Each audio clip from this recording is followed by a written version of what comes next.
Hello, everybody. Welcome to another Comic Boom Comic Source collaboration. It's your DC Spotlight for the week of September 3rd, 2025. Man, this year's really flying by. I can't believe we're in September already. Anyway, I thought it was a pretty strong week. First of all, let me say, everybody, from all the information I have and what I looked up, it looks like Birds of Prey 25 has been delayed till next week. Some sites still have it as coming out this week. I mean, I think that was the original solicitation, was the release date of this, and I think a lot of sites just put it out. Oh, the solicitation comes out, it says September 3rd. They put September 3rd. They never go back and adjust it. But I couldn't find necessarily a press release that said it was delayed either. So I'm not 100% sure, but I think from the most reliable sites, one of them being Midtown Comics, they're usually right on with their release dates, and they have it for next week. So we will talk about that book next week. Anyway, so 10 other books that are out this week, and I would say that like two of them I thought were just kind of but the other 8 were pretty solid. And even number 9, that ranked at number 9 for me. I have my reasons for ranking it at number 9, but I'll talk about it when we get there. Technically, it's a decent book for reasons. So anyway, yeah, I thought it was a pretty strong week. Yeah. So what do you think, Rocky? Yeah, I actually did. I was also very pleasantly surprised with the premiere of yet another Batman book. So that was a wonderful, pleasant surprise. And another absolute title, a particular absolute title, is perhaps starting to grow on me, which I'm glad to say because I was having my doubts about it. And yeah, overall, I'm pretty pleased. And yeah, it was another decent week with DC. I'm just, again, DC, great job. I'm proud to wear this DC cap. Yeah, that absolute title, I know exactly what you mean. We're gonna have an interesting discussion when we get to that absolute title for sure. Yeah. I want to mention also that I'm not opening a pack this time as I have been, because I mentioned that at San Diego Comic Con I went to the fig pin booth, right? Like a mixture of like Lego minifigs and enamel pins, which are two of the hottest things right now. And I told the story before, like it was if you bought 3, you got this Action Comics enamel pin. But it was buy 2, get 1 free, which then gave you 3, which you got the Action Comics enamel pin. So it is really nice. I mean, it's pretty large, and obviously it's the cover of Action Comics. So yeah, they were $20 each for these like collectible fig pins. You can see the different versions of Superman that you can get on the back there, and there's other characters as well. So I was like, I really wanted the Action Comics cover, issue of number 1, but I didn't want to buy 3 because it was $60. But then if you bought 2, which is only $40, you got the 3rd free, like I said, and then I got the thing. So I decided I'd open one of these minifigs up, these enamel pins, instead of a card pack this week. So let's see what I get. I don't have a particular. Man, these things are hard to open. I don't have a particular minifig that I want to get. I mean, they're all kind of cool. One of them does glow in the dark. That would be kind of cool to get a glow in the dark one, but we'll see. Oh, yeah. So I didn't get the glow in the dark. It's like a black and white, like line work, like Nice. artist, director's edition or whatever. You can kind of see him trying. My light is kind of being funky on it, but yeah, you can tell it's black and white. So yeah, pretty cool. Right on. All right, so that's out of the way. I kind of wanted to again start opening those because New York Comic Con's coming up, and I don't collect a lot of enamel pins. I mean, the last thing I need to do is start collecting something else. Talk about it before, cards or whatever. But the few enamel pins that I do have, I like to put them on my lanyards, And so I was like, man, I'm going to be going to New York Comic Con pretty soon. I want to be able to at least put one of these Superman pins on my lanyard. So, all right, I'll deal with that later. Anyway, let's go ahead and kick it off with the books we're going to talk about this week. Batgirl number 11 comes in first for me. To no one's surprise, certainly not my surprise, it's in Rocky's top 5. And probably also to no one's surprise, it's not in my top 5. And in fact, this was far and away my least favorite book this week. It comes in at number 10 for me. I found it to be boring. A lot of talking. The action was okay. We had a fight with Cassandra Cain teaming up with her half brother, her half brother, um, Yeah. and Just Jade Tiger, yeah. and but even within the fight, it wasn't like, I love those fights where we get like good choreography and it's like, blow by blow, whatever. We didn't even get to really see that. It was just a fight for the sake of fight, like, because you have to have action. Um, but like, even then, we thought we were going to get another fight, and then it turned out, no, we're not getting another fight. This person actually wants to be an ally. I thought the dialogue, like, this is kind of funny. I was reading it, and I was like, man, am I wrong in thinking that this dialogue's super cheesy? Is this just my prejudice against every other character in the book that I don't care, that I probably couldn't care less about? I mean, I actually like Bronze Tiger as a character, but not in this particular situation. I like Cassandra Cain, but everybody else, Lady Shiva, obviously she's not there anymore, but when she was there, and then all these other characters, like, I just don't care. Like, if Richard Dragon was in there, I know you're a fan of him, Rocky. I don't care. I'm not a fan of the guy, whatever. But my point being, I was reading the dialogue, and I'm like, am I being unfair to this book? And I just think the dialogue's cheesy because I'm predisposed not to like this. It's not for me. And so what I did was I read the dialogue out loud to see how it sounded to me. It was Yeah. like I was doing an audio version of the comic, and I was like, this is cringy. I need to stop. I need to stop doing this. So Yeah. again, like, I don't think it's like technically a bad comic, other than maybe not enough action, but that happens at times just based on the story. You're kind of forced into a situation where you got to put characters in certain situations, and you just end up having an issue that doesn't have a lot of action. It happens. It doesn't inherently make it a bad comic. So technically, it's a good comic. Again, it's just not for me because I just don't care about the storyline, and I don't care about these characters. I'm ready to get Cassandra Cain back in Gotham fighting crime. Like, this whole legacy with her mother, and turns out she has a brother, and we get Bronze Tiger, but he just talks. Like, this is not what I want from a Batgirl comic. So for me, yeah, it comes in at number 10 this week. But that's the exact opposite. This is 100% for you. You're into all this martial arts lore and whatever. So, give us your thoughts on it. Well, first of all, I don't disagree with you. The dialogue is always a little cheesy when it comes to martial arts, and I will say that this is probably. I think what Tate Bromwell's trying to do is to try to give it a little bit a little bit of a manga or anime feel, where that's always a little bit cheesy when, like, those manga cartoons where there's a extreme martial arts, and there's always the language is always a little bit over the top in terms of their power and expressing their narcissistic bragging rights about how great a fighter they are. And and this is sort of like trying to, I think, bridge the gap between the two. And to be honest, one of the reasons why I'm cutting it some slack is because I like that it's building a mythology that, quite frankly, we need to have the mythology built upon, and we've got additional mythology added here where both Cassandra and her new half brother, the I guess the new Jade Tagger, or the Jade Tagger, and his father, like the Bronx Tagger, they're going to. They're essentially now they're adding to the lore, and there's a rich history. You got David Cain, Lady Shiva giving birth to Cassandra Cain, and Richard Dragon played a role in their upbringing, as well as the Bronx Tiger, and he's got a son, and all of this is building toward Nisa Al Ghul, who is another sort of, I guess, daughter of Ra's al Ghul. Nisa Al Ghul is rebuilding the League of Shadows and has an ongoing war with the Unburied. She's made an offer through one of her minions here, who confronts Cassandra Cain and Jay Tagger, and says, you're invited to come to Nisa Al Ghul, and we will battle the Unburied, and we will avenge the death of your mother, Lady Shiva. And I like that. And one of the things that even if I can nitpick on elements of the plot here, I won't spend too much time on it, but I will say this. Sometimes the concept of building a mythology, if it has a solid foundation, which I believe Tate Bromwell has done here, built a solid foundation, it's it's great for future writers to play with as well. It's really great that we see all these connections between the Richard Dragon, Bronx Tiger, Sandra Cain, Lady Shiva, and her sister, and David Cain, and this is. I just love that.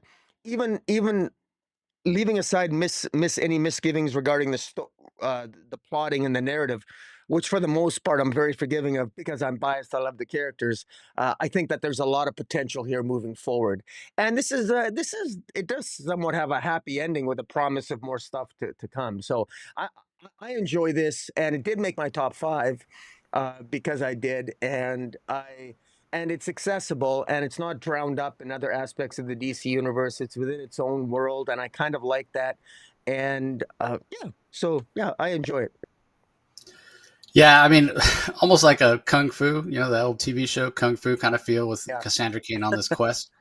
Um, so yeah, I could understand why a lot of people would like it, and maybe under different circumstances, I might as well. Maybe if it was somebody other than Cassandra Cain, maybe if this wasn't a DC book, But again, I don't know. There's something about it that's just not clicking for me, which is okay. I will say the art, was strong as well. I don't know. Did I give the? I don't think I ever gave the credit. So Tate Brombal as the writer, Takeshi Miyazawa, who I'm continually impressed with the artwork, fantastic. Mike Spicer handles the colors for this particular issue. Tom Napolitano on letters. Um, and yeah, the last thing that I'll say. So it makes your top five, but not your top three, which usually Batgirl is in your top three. So even for you, this felt like a little bit of a weaker issue. Well, you don't know that it remained my top three. I told you I gave you my top five out of order. Yeah, you did, but usually you tell me, yeah, this is my top three. This is my yeah. All right, fair enough. Maybe it is your top three. I just wanted to clarify. Yeah. So, all right, up next, this book is in my top three.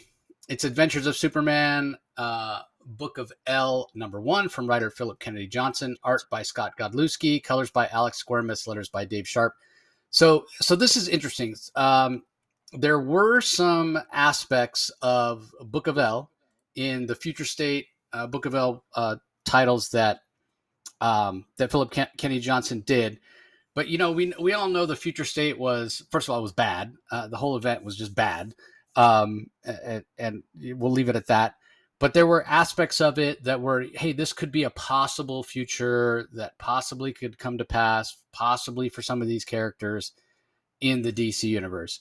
And, we had a situation in Book of L where the House of L had continued, but Superman had been, missing for a long, long time. And so what we're getting here in this Adventures of Superman Book of L is a blending. This is almost a way for Philip Kennedy Johnson to take some of the world building that he did in Future State Book of L and mix it with the story and the mythology that he was building in his War World saga. So there's a little bit of pulling in from the Future State Book of L, which I know, a lot of people, they may not like that because, again, it just wasn't, the whole Future State event wasn't very good. And I don't think anybody really wants to see any of that future come to pass. But I point that out just to say, that was a possible future. And so maybe things don't develop exactly the way they did, where we end up with that Future State version of the DC universe, but we could head in that direction, as it were. So mostly what I feel like this Superman Adventures of Superman Book of L is doing is I'm just thinking of it like I can just completely separate and forget that I've read any of that Future State Book of L stuff and just look on this as just the next continuation of the War World saga or the story, the mythos, the Kryptonian mythos that Philip Kennedy Johnson was building in his War World saga. So we get more Otho and Osel Ra than we've seen in a long, long time. We get them interacting on the Kent farm in Smallville. I love that. If you liked sort of the family feel at times that we got in the Superman movie, this is, going to be right up your alley. The only thing missing is Krypto. I love the interaction between Clark and his parents and, Lois being there. And it's just fantastic. And then the action that shows up, I think is interesting as well, because again, we've got people that are time traveling. It's possible that they're time traveling or maybe know something of the future, or perhaps they don't. And that's what's interesting because, there is that question. But, we know that the Warzoons, the Iron worshippers, as it were, that were on War World that worshipped, that latest version of Mongol, were, Superman's sworn enemy. And you can completely understand their motivation that they would want to come to Earth and get their revenge on Superman, and figure out what's going on. And then we have Krill Ux, who is a Kryptonian that we've seen in various iterations over time, and he seems like more powered up than ever. We get a little sequence in the very first couple pages of the book that sort of explain what he's after, what his motivations are. So I just thought that with what Philip Kennedy Johnson did, the world building that he did in his Warworld saga with Orgren and the Light, and how that even continued into his War Journal series with John Stewart, and now we're cycling back and building again. Now, the one thing that's interesting is I'm not exactly sure. We've talked recently on this podcast or this show about how happy we are that so much of what DC's doing, it's very tight continuity. So I don't know how well this fits in with everything. This feels kind of separate. Maybe think of it as happening after all the current stuff that's going on with the dark side and all that, or before, or in between. Think of it as, hey, what if Philip Kennedy Johnson just kept writing Action Comics? This is what would have come before the events of Absolute Power. The point being, it doesn't really matter where it fits in. Don't look at that too much. More focus on the quality of the story. And this is kind of standing alone. So in that way, if you're a person that's saying, I actually don't want to have a DC continuity that's like super tight, and I feel like I need to read everything or what have you. I'm just looking for just Superman content. I think you can two things. You can read Superman Unlimited from Dan Slott, because that's sort of off on its own as well.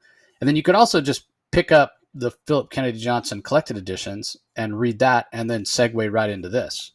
Because again, I don't think you're going to be needing to read like the All-In Special or Justice League Unlimited or what's happening in Joshua Williamson's Superman title. I mean, you should, because all that stuff's good.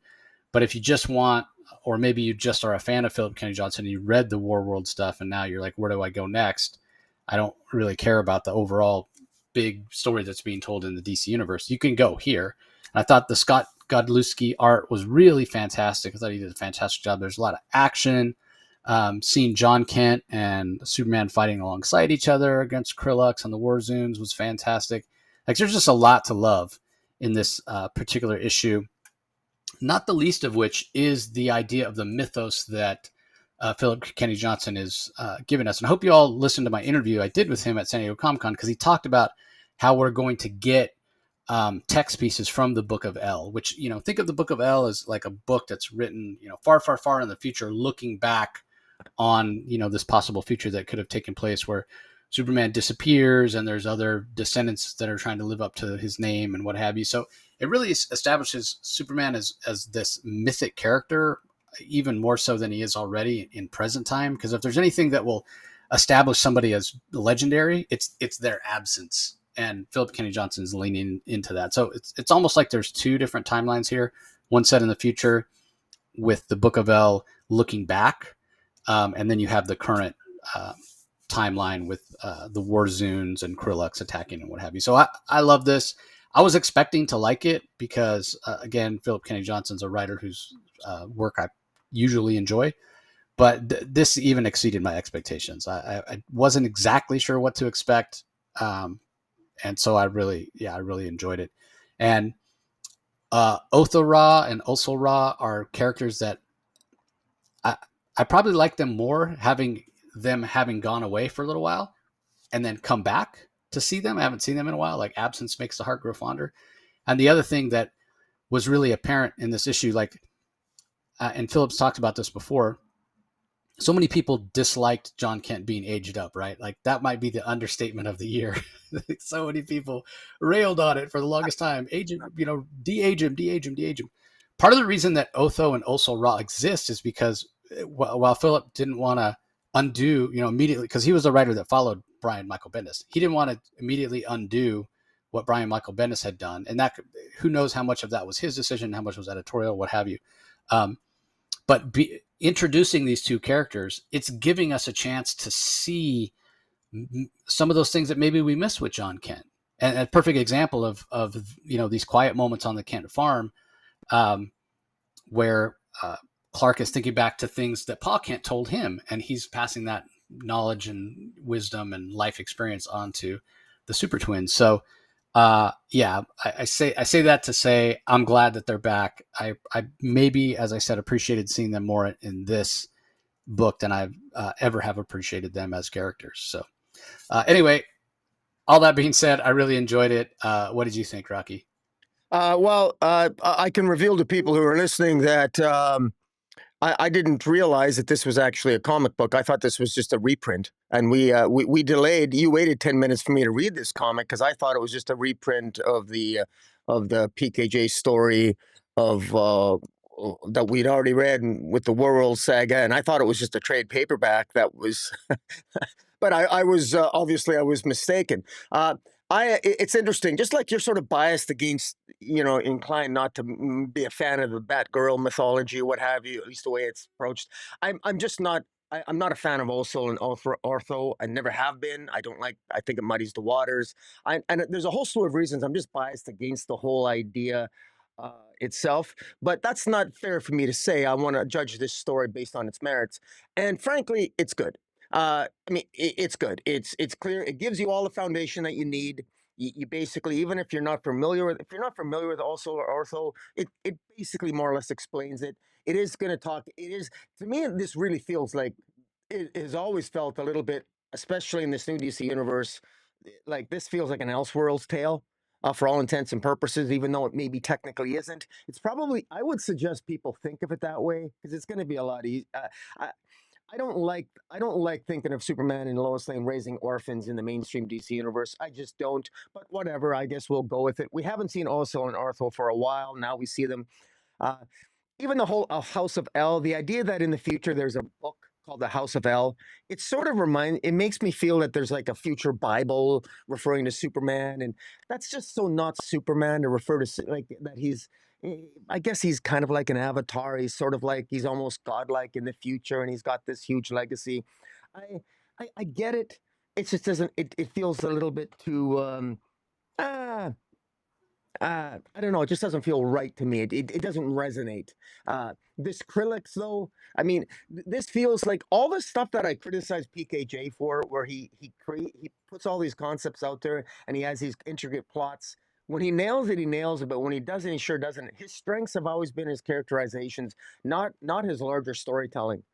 In my view, and that's true with his Green Lantern, and that's true of his even his Mongol run. I liked it because at the end of the day, it was grounded in character and Superman winning the day, and even also gaining the power of Olgrin and resisting it and embracing Superman as opposed to the power that also inherited and ultimately becoming an adopted son of Superman. I kind of like that. At the end of the day, what saves PKJ stories for me is that he grounds it in character, and in defense of my I guess, underhanded criticism here, there's a lot of character work that he's done in this opening issue. It's clear that Superman and Lois, you can tell that this is a close knit family. You can tell that also and Ortho love Superman. Superman more than once, as Clark, tells Lois he loves him. He just loves staring at also and Ortho, and probably one of the reasons why he likes staring at him. And it's such a human moment where Superman is literally saying telling also and also he loves staring at him because sometimes that's true. As a parent, I just love staring at my daughter. She's 10 years. I can't believe how beautiful my daughter is. Superman has those moments in this issue, and it's those character moments that really ground it and make me and sort of pull me into the story. And so yeah, so despite all my biases and reasons not to like it, PKJ is a good enough writer that he pulls me in, and I'm really curious to see where this goes. This is an event in the summer of Superman. I'm not sure. Is this? Do you know? Is this a limited series or is this an ongoing? Do you know? It's ongoing as far as I know. Yeah, okay, because that's interesting. That's interesting, and we're gonna have this ongoing sort of hints at what's gonna lie in the future of Superman. Um, I'm not sure how I feel about that, but we'll see what PKJ has to do. It's another example of DC taking a chance. They have a formula that's working for Superman, and then they put something a little bit out there like this, which is different and a different approach to Superman with a different focus on different aspects of his legacy and his family. That's pretty cool. And in fact, we're going to have that slightly different approach when we review Batman title this week. But yeah, so yeah, now I did not put this in my top. This didn't make my top 5, but it did come in at um, I did put it in at number 7 for me, so it was still pretty good. It was because it was a great week this week. Yeah, I mean, what's interesting is that this was supposed to come out. I think I want to say January when it was originally announced. Definitely earlier in the year, and then they pushed it back. And people were up. There were people that were up in arms, especially Philip Kennedy Johnson has his fans. They're like, "Why did DC cancel this? Whatever." Like, not cancel. It's delayed. I mean, we know sometimes things get delayed and they never see the light of day, and it's like effectively canceled. That wasn't the case, obviously, because it's out now.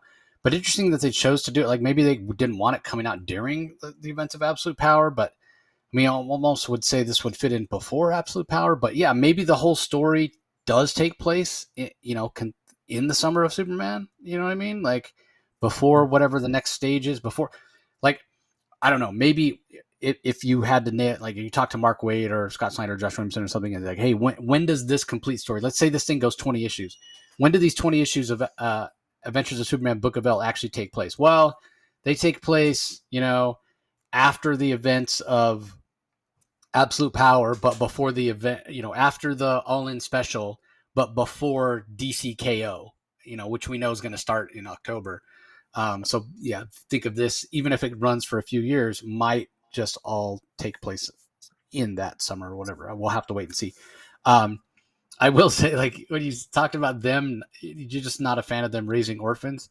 Um, Yeah, I totally get what you're saying. Yeah, not a good again, reason. I because realize I that. wasn't a I big like the whatever, reason. but all I can think is, I mean, we are not famous, we are not celebrities, whatever. But when people say stuff and then it gets taken out of context, and then celebrity sites, whatever, and even Yeah, like writers, right? Even like Jason Aaron or Scott Snyder, they'll say something, and mhm, Bleeding Cool will just take part of the quote, and they'll yeah, say like, and so when you said that, it popped into my head. Bleeding Cool says Rocky from Comic Boom hates orphans, which is not what you said. That's not yeah. what you said at all. But you take my point. Oh That's why yeah, I I was do. like, Yeah, oh yeah, Rocky hates orphans.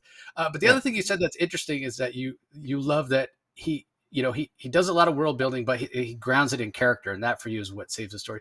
That's so interesting to me because for me, the reason I'm such a fan of Philip Kennedy Johnson, it's both. Like I love his world building. I love how ambitious it is. While I freely admit sometimes he makes that mistake that Scott Snyder falls into, where their world building is so intricate and so big, there's just not enough space to explain it all. But if you sat down and talked to them about it, they could explain it, and it would make their stories even better. But I love the ambition of the world building, and I think a lot of times his world building is awesome. But you're right. What always brings it home is the characterization. So yeah, we'll have to see how it builds out. But I'm loving Krill Ux as a villain so far after the first issue. yeah.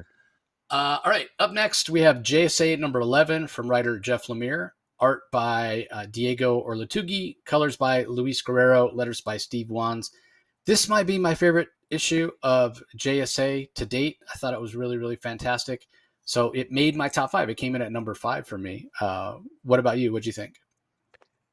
It came in at number 9 for me. It's again, it's not a uh, again, it is one of the better issues. I feel like we're finally getting a little bit more action here. Things are we're finally getting to like a big. It's clearly building towards something. The Justice Society is finally coming together. I feel like we're 11 issues in. This has been a long time coming. Uh, again, in defense of Jeff Lemire, he's working with a lot of characters, and a lot of these characters, quite frankly, I don't think the general readership of DC, of those people who read DC comics, these aren't like super familiar characters. You can say the JSA is familiar, but not as familiar. So he needs in his defense, I realize he needs time to build relationships and to establish them for the reader, in particular Jesse Quick and Our Man. He's spent a lot of time doing that, and all of the relationships from Hawkman, Hawkgirl, and sort of establishing them, even with the Red Lantern relationship with Alan Scott and Jade, and her feelings that there's her relationship with her brother Obsidian and Obsidian's seeming betrayal, but he was really Johnny Sorrow, and all this stuff. So I guess if I'm being, I can objectively say that yes, he almost needed the real estate and all this time to sort of build to this point. But unlike a lot of people out there, and I feel like I'm in the minority when I listen to other reviewers, and this is just my read of the landscape on a lot of the review sites. I feel they've been more generous or a little bit more accepting of this, more complimentary of this title than both you and I have been. It just hasn't really resonated for me. But this one is sort of bringing it back into scope, and I hope that the action that has happened in this issue that it continues to build. And I love that there's a wonderful reunion between Obsidian and his father of Alan Scott. And I like that Kid Eternity finally gets to kick a little ass.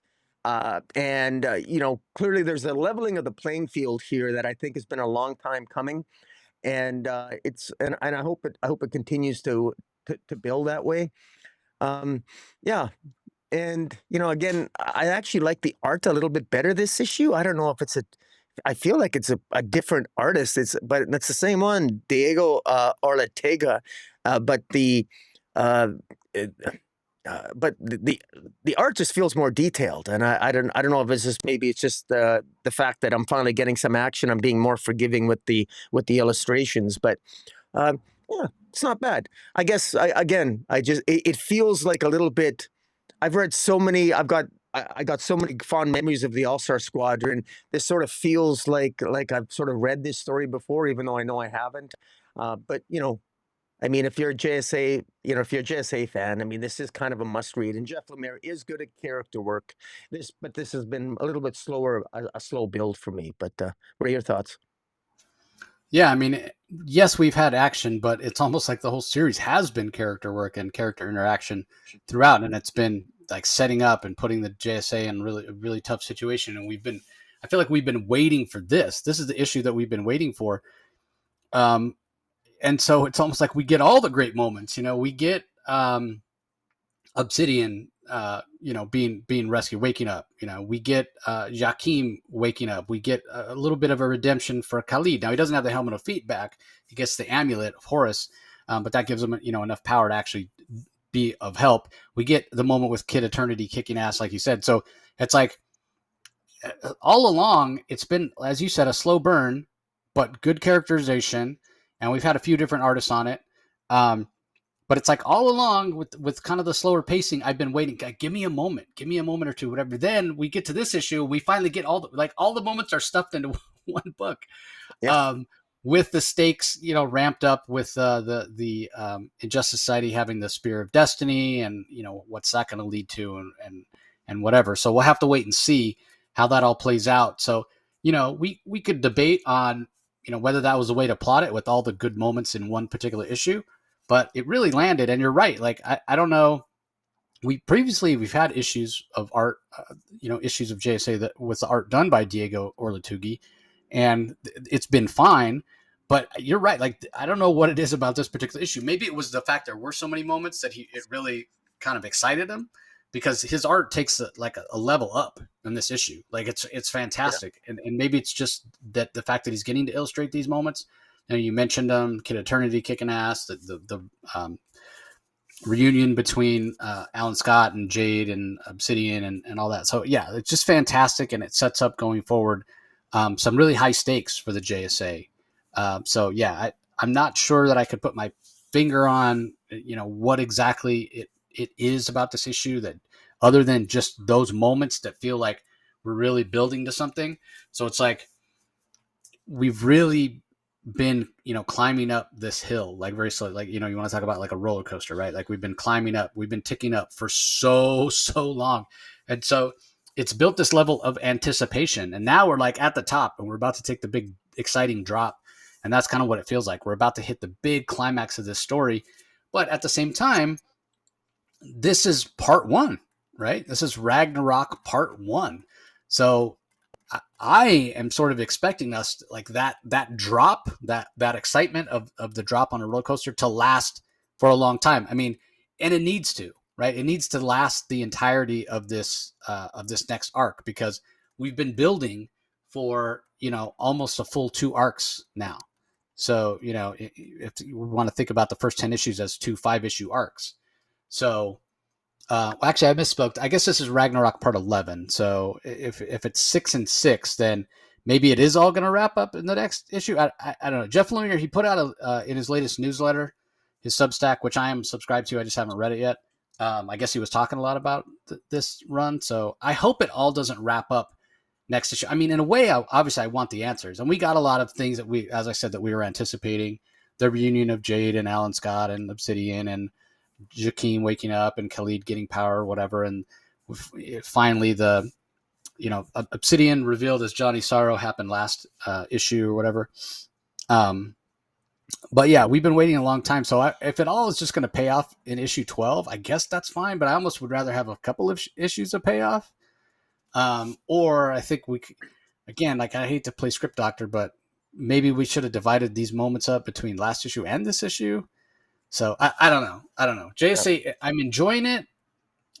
Not as much as I anticipated that I would enjoy it, but this is, like I said, by far the best issue that we've had. Which, I mean, if you're a writer, don't you want each issue that you write to be the best issue? But you can't always do. You can't continually top yourself, because then you don't have any down issues. You don't have anything to contrast against. So, yeah, I don't know. Anyway, it made my top 5. We'll see if it continues to improve. But yeah, definitely, it's worth reading. I think it's worth reading. But maybe you read those first, the first arc and then this arc in a collected edition, and it might read better. I don't know. Yeah. All right. Up next, where are we here? Poison Ivy, number 36. This did not make my top 5. It made Rocky's top 5. It comes in at number 8 for me, but it more has to do with just the strength of the week than anything else. But I do want to congratulate G. Willow Wilson on 3 years. I mean, this is issue 36. 3 years of Poison Ivy. I never would have expected it to go on that long. I mean, I think originally when it was greenlit, it was only supposed to be a 6-issue mini. So that's an impressive feat. Anyway, G. Willow Wilson is the writer. Atigun Ilhan handles the art in this issue. Arif Prianto on colors. Hassan Atzman Elhal on letters. Give us your thoughts on it, Rocky. Yeah, well, the reason why I enjoyed it is that J. Willow Wilson is sort of going out a little bit. She's giving us yet another layer of characterization for Pamela Isley. As obviously, she's Poison Ivy, and it's very interesting that. And there's further commentaries about the character of Poison Ivy, in large part through the character of Janet from HR. Janet seems to have some particularly very interesting insights into Poison Ivy, and namely being that she seems to suggest that Poison Ivy seems to, whenever she knows she has influence over people, it's almost as if, Pamela Ivy is a little bit more. She's more prone to terrorism and more prone to aggressive and violent acts often when she's leading a group, and and that's interesting because the more power Ivy seems to have, particularly amongst this order of the Green Knights that she's basically leading, it does seem to have sort of a more of a she tends to be more aggressive with it. She's already punished the gardener last issue. She's shown really a darker side. She very harshly punished the gardener last issue, and she's not been particularly. There's been a lot that's been going on with Janet from HR. Janet from HR clearly appears to be sick. She looks like she's dying, and yet Poison Ivy seems to not been paying much attention to her. Peter Undine is at least paying attention to her. But even Peter Undine is making the observation that Ivy, they both love Ivy, and Ivy has this ability where people just naturally love Ivy, and apparently, at least in this narrative, they're establishing that it's not just because she has pheromones. People love Ivy not just because she can, have a plant-based pheromone that makes you love her, but she does have that personality that sort of draws you to her, and that sort of explains a lot. But unfortunately for Ivy, what I really like what J. Willow Wilson has done here is that Ivy is very much a flawed character. It's like there's that old there was an old sitcom called Sledgehammer back in the day, where the lead guy was a male chauvinist, and he made a criticism of a particular woman in the series, and he says that's the problem with women: you give them a little power and they freak. And it was a chauvinist comment, but I can't help but think and watch Pamela Poison Ivy here. When she's alone, I mean, when she's developing, when she's one-on-one with Harley, she's a not just a lover, but she seems to exude more kindness and compassion. And her friends seem to sort of like they seem to dull like the sharpness of her potential violence. But the minute she begins to lead this cult, she gets a little bit more dark. And Jenna from HR in this issue confronts Bog Venus in this issue and says, "Look, you owe me. I said I would do this for you. Cure me now. I'm dying. You have to cure me. I did what you wanted.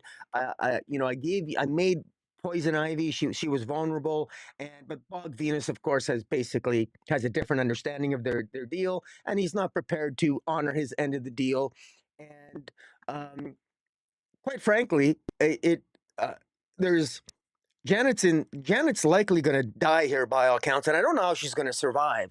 And and Ivy seems to be in a situation where she realizes that maybe she's not paying attention to the things that are most important. As she's focusing more and more as her role as this leader of this group of people, she's even excluding them. She's even punishing them. She's even become untrusting of the very people that purport to follow her.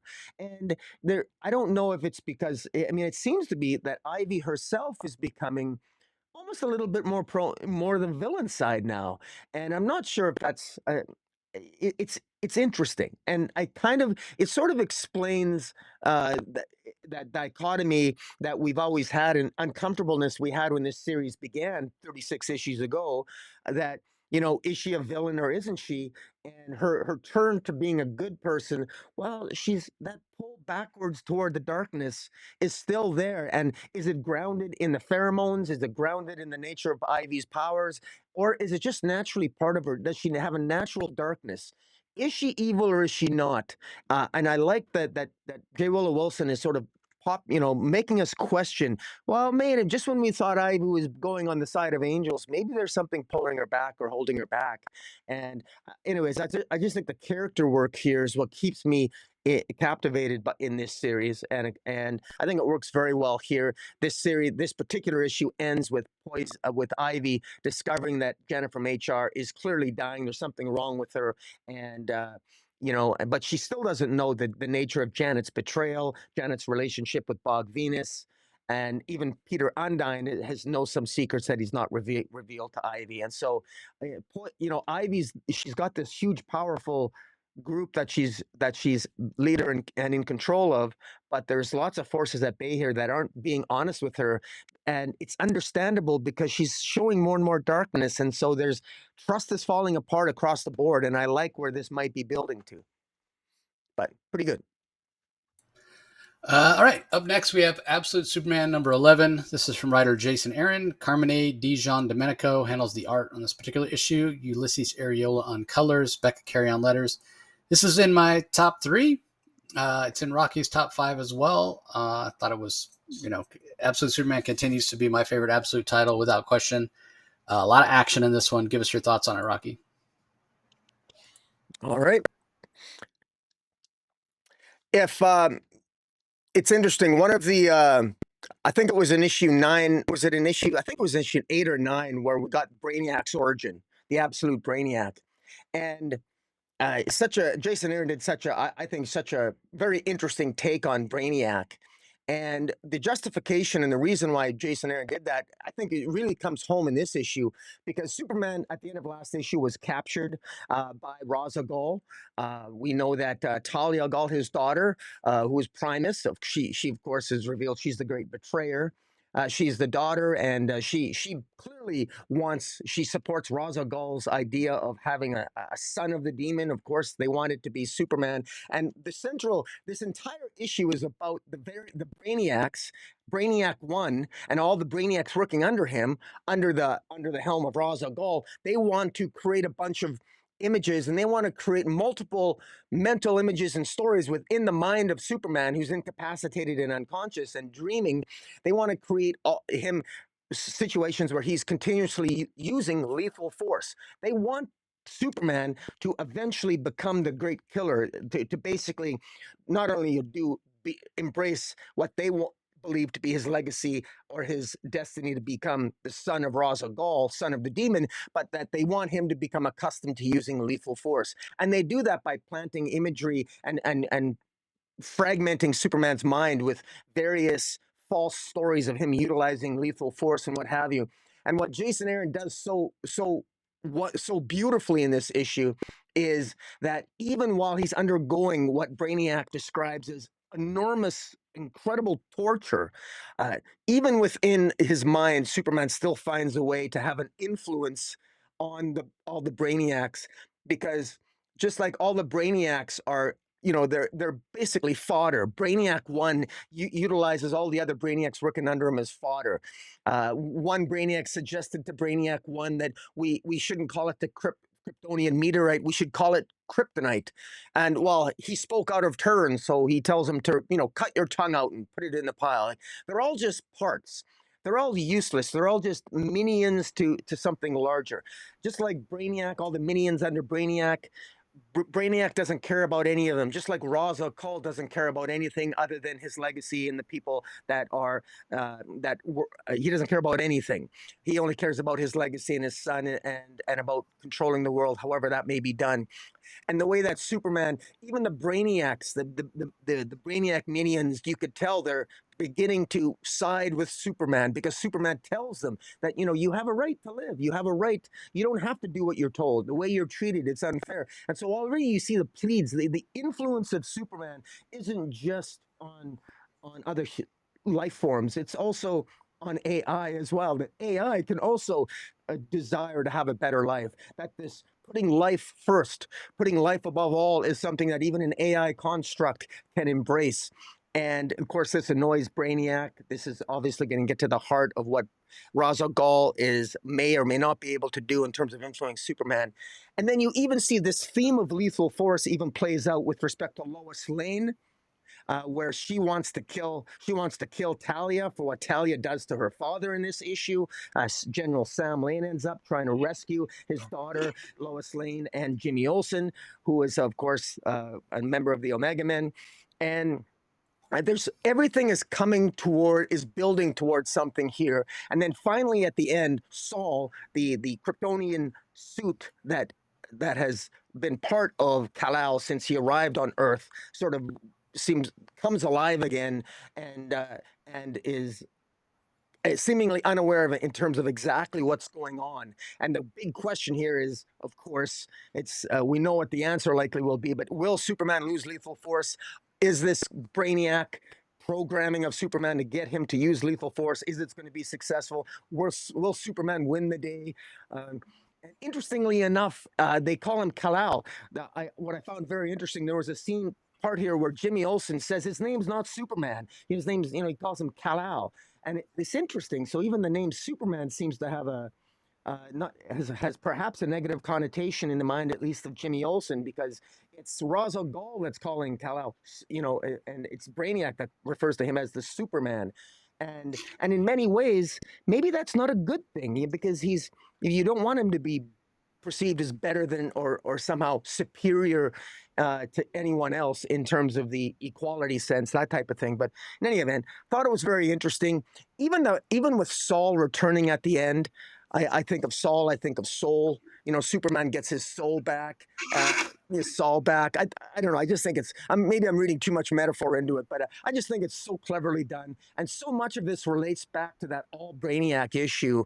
And it all comes home so well in terms of what it means to, a meaning. What does the meaning of life mean to a construct called Brainiac? And anyways, thought it was so well done. Thought it was absolutely excellent, and it certainly made my top 3. I'll tell you that. So, what are your thoughts? Yeah, it's in my top 3 as well. It's so interesting because what we're really talking about here is a battle of wills, right? Like Brainiac has created this, artificial reality, and he's subjecting Kal-El to it. We're told thousands and thousands of times. Here's hour 500 of watching him, chainsaw his way through my clones and whatever. And they just can't get Kal-El, even though it's not reality, even though it's, all in his mind, Brainiac cannot get Kal-El to murder him. He just can't, no matter how many times he tries, even to the point, like you said, the other Brainiac constructs start to learn compassion and learn empathy because they've been exposed to it, thousands of hours because Kal-El is making the moral choice time and time and time again. So it's almost like a battle of wills, right? Like the whole alternate reality, the whole false reality that Brainiac is creating with his own mind, his own intellect, and he's putting it into Kal-El's mind. And Kal-El believes it to be real because obviously he's being mind controlled or what have you.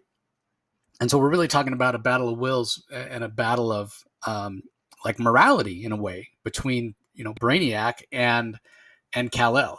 And so it's like nature versus nurture in a way, right? Like Kal being brought up by his parents and them teaching him the kind of the morality and the values that he has, as opposed to Brainiac, who was created as this construct and he kind of is what he is, if you will. And so which will win out or whatever. Well, it definitely seems like Kal-El has the stronger will. Although at the end it is teased that when he finally does break free, Brainiac says that I've finally done it. He's gonna break out here, and it's the last scene that we see that's kind of alternate reality or whatever is at the Kent farm, and the farm's been devastated or whatever. And Pa Kent says, just keep doing it, son. Get out there, do what you've been doing. Get out there and kill them all. And that's kind of when Superman finally breaks out and he grabs Brainiac by the neck and he's like, "Oh, you think you're gonna do it? You're gonna do it." Like, is he gonna actually kill Brainiac or not? And we don't know, because at that moment, Soul escapes as well, and it bonds back with Superman, and then there's a big explosion and. We'll have to wait and see. It says next issue, the Battle of Kansas. So we don't know. I mean, my gut says he probably ends up saving Brainiac because that's just who he is. And, after thousands of hours of attempted brainwashing, it just didn't work. So we'll have to wait and see. The other reason that I love this, you kind of mentioned it, Sam Lane, who's not a character that I'm typically predisposed to like, because he's pretty much a son of a bee most of the time. But here, unlike the main universe, Sam Lane, who puts his principles above everything, this Sam Lane actually puts the life of his daughter Lois above his own principles, and he kind of sneaks in to Ra's al Ghul's headquarters here, and he sneaks a weapon in, and he's there to free Lois, and then it looks like it appears that he's killed by why am I drawing a blank? Talia al Ghul. With a knife through the head, and Rocky alluded to it with Lois saying, I'm gonna kill you. She doesn't hesitate. She's not Clark or Kal-El. She doesn't hesitate to say, she's got, I'm gonna kill you for this or whatever. And we'll see if he's actually dead. I mean, and the only reason I have any doubt is because the scene where we see the knife through the head is in shadow. Maybe that's just because DC, it's already pretty graphic just seeing the silhouette of this guy with a knife through his head. But man, here's a Sam Lane that I actually liked, and he already is dead. That's interesting. So anyway, really fantastic art, great color work. I will say that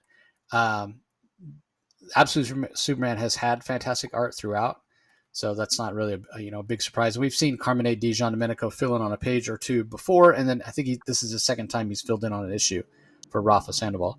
But yeah, I'm really interested to see where this goes next, and it was a choice to have Primus turn out to be Talia and find out that the Omega Men really were just a kind of a ruse all along for the Lazarus Corporation.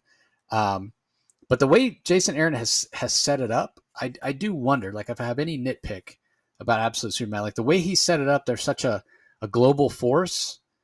So even, we're 11 issues in. I imagine we're going to get somewhat of a resolution next issue with a lot of what's going on here, because it's going to be the end of the second arc, and you want to be able to have that second trade have a satisfying conclusion. But he's almost set it up in a way where can Superman even have any other villains? You know what I mean? Like, is he always going to be going up against Lazarus in one form or another? And then does that get boring? Like I kind of liken it to like G.I. Joe, right? Like, they're always against Cobra. It gets kind of boring after a while because they're always just going to get against the same villain group. So I don't know, but I haven't really thought about that until I got to this issue and I was thinking about it. I'm like, man, here we are again. It's just all Lazarus all the time, which makes sense for the story that's being told. But eventually I would like some non-Lazarus antagonistic stories, if you know what I mean. But anyway, like, we'll get there, I'm sure, at some point. So anyway, up next we have Batman #1 from writer Matt Fraction. Jorge Jiminez handles the art. Tomei Mori on colors, Clayton Cowell on letters. Obviously, this is a huge book. It's only the 4th time that we've had a Batman #1. It's one of the titles that DC has rebooted or restarted very few times. We had the original #1. We didn't have another Batman #1 until the New 52, and then we had another one during Rebirth when Tom King took over, and now this one. So yeah, only 4 times. But what's interesting is only 4 times, but 3 times since, in the last 14 years since New 52. So anyway, a lot of people anticipating it, and then DC's doing that blind bag thing, which I'm not a big fan of. If you're a collector, I get it. It's gambling. You're spending the same as you would on a regular issue, and you're hoping to get one of those super rare variants. And this is a thing that they've done in trading cards for a long time, right? Like you have the randomly inserted variants, or chase cards, or whatever you want to call them. And then Robert Kirkman, did very well with Battle Beast. It's kind of the first blind bag thing that we had. I mean, Berserker did it too, but in a little bit of a different way. But Battle Beast did so well that, now we're seeing it. We're going to start seeing it all the time. We're having it with Batman #1. We have it with DC KO #1 coming up. I have mixed feelings about it. Like, hey, great. It gets people to buy books, and, because they want to try to get a rare variant. And the person that does get it, hey, awesome for them, especially if they sell it and they can make money, whatever. But on the other hand, it's like, I would rather see people that go into comic shops to spend money on, good books because of the story, not because they're gambling. You know what I mean? And then, that's how you build readership, and get people that show up, every Wednesday, not because they're gambling. Like, I'm sure there's people that are going to go in and buy like 5 of these because they love a particular variant, and they're not going to get it. And then you've kind of thrown your money away. And then maybe they don't come back to the comic shop next week. So anyway, that's a whole different story and a longer discussion or whatever. The story itself, I enjoyed. Had a great conversation with Matt Fraction at San Diego Comic-Con, talking about how he was tired of the grim, dark version of Gotham City. This is very much a brighter version of Gotham City. We don't fully have the new or back to the old costume yet. I mean, you see it there on the front cover, how it's blue and gray, but we don't have the yellow shield yet. That's coming. So that, we get some Killer Croc here. We get some Vandal Savage, which Vandal Savage is quickly on his way, climbing the charts and trying to reach Amanda Waller levels of despicability for me. Obviously, he's nowhere near as overused as Amanda Waller, because he is the police commissioner of the Gotham City Police Department. So he's going to continue to show up in Batman books, probably not across the DCU, which is part of the thing that made Amanda Waller so annoying. But in terms of characterization for Batman, with what we get by Matt Fraction, I love it. Like, he confronts Killer Croc, but he doesn't just try to solve the problems with his fist. He talks to her. He's like, I know, Waylon, you're having a tough time, and Croc's mutating, and he's losing what intellect he had, and Batman's not trying to solve the problem with his fist. I appreciate that. I also like Matt Fraction leaning into the gadgetry of Batman. And when he does, it's like we get little dialogue boxes, like when he charges up his bat gauntlets. It's like, they're electro charged. They have 250 megavolts per charge. At one point, he uses lenses on his cowl to examine a crime scene. There's another part where he uses like little scanners on his thumb, on his glove, to like scan a moth or a butterfly or something like that. So yeah, leaning way into the tech and the gadgets, leaning into the idea of Batman solving problems not just by punching and kicking, which we've talked about the power creep of Batman like a lot of times. I mean, he's one of the best fighters in the DCU and all that kind of stuff. But more than anything, Batman's a guy that should be solving problems with his brain, because first of all, he's not as, he doesn't have superpowers. He's not as physically powerful. He shouldn't beat, theoretically, he shouldn't beat Killer Croc in a fight if it's purely based on strength. He's got to use his brain to like hit the nerve clusters and know how to take him out or whatever, because purely from a strength perspective, he's outgunned. So it definitely seems like Matt Fraction is going to lean into those types of things, which is exactly what he said he was going to do. And he completely followed through in this first issue. So I really enjoyed it. A little bit of a cliffhanger with Robin at the end. And I have read issue 2, which that kind of feeds a little bit into my comment about Vandal Savage. And the other thing I'll mention, we have we have Jim Gordon here returning to the Gotham City Police Department, but he's just returning as like a patrol officer. So I hope, and it doesn't have to happen right away, but I would like by the end of the first year, maybe by issue 10 or 11 or whatever, to have Jim Gordon back as police commissioner. That's just where he belongs in my mind. I love him as a character doing other things, like when he's a private eye in the Joker series from James Tynion, or even here as a patrol officer. Matt Fraction uses him to good effect. But I'm ready to have Vandal Savage removed, because, and unfortunately, I can't point to reality, right? This is not realistic, having this fascist guy in charge of the police department. But then I just look around at the politics and the state of my own country, and I'm like, oh, well, I guess it could. It's all too possible, actually. But he's not a good. I mean, he's not a good guy. He's just not. And anybody who has half a brain knows that.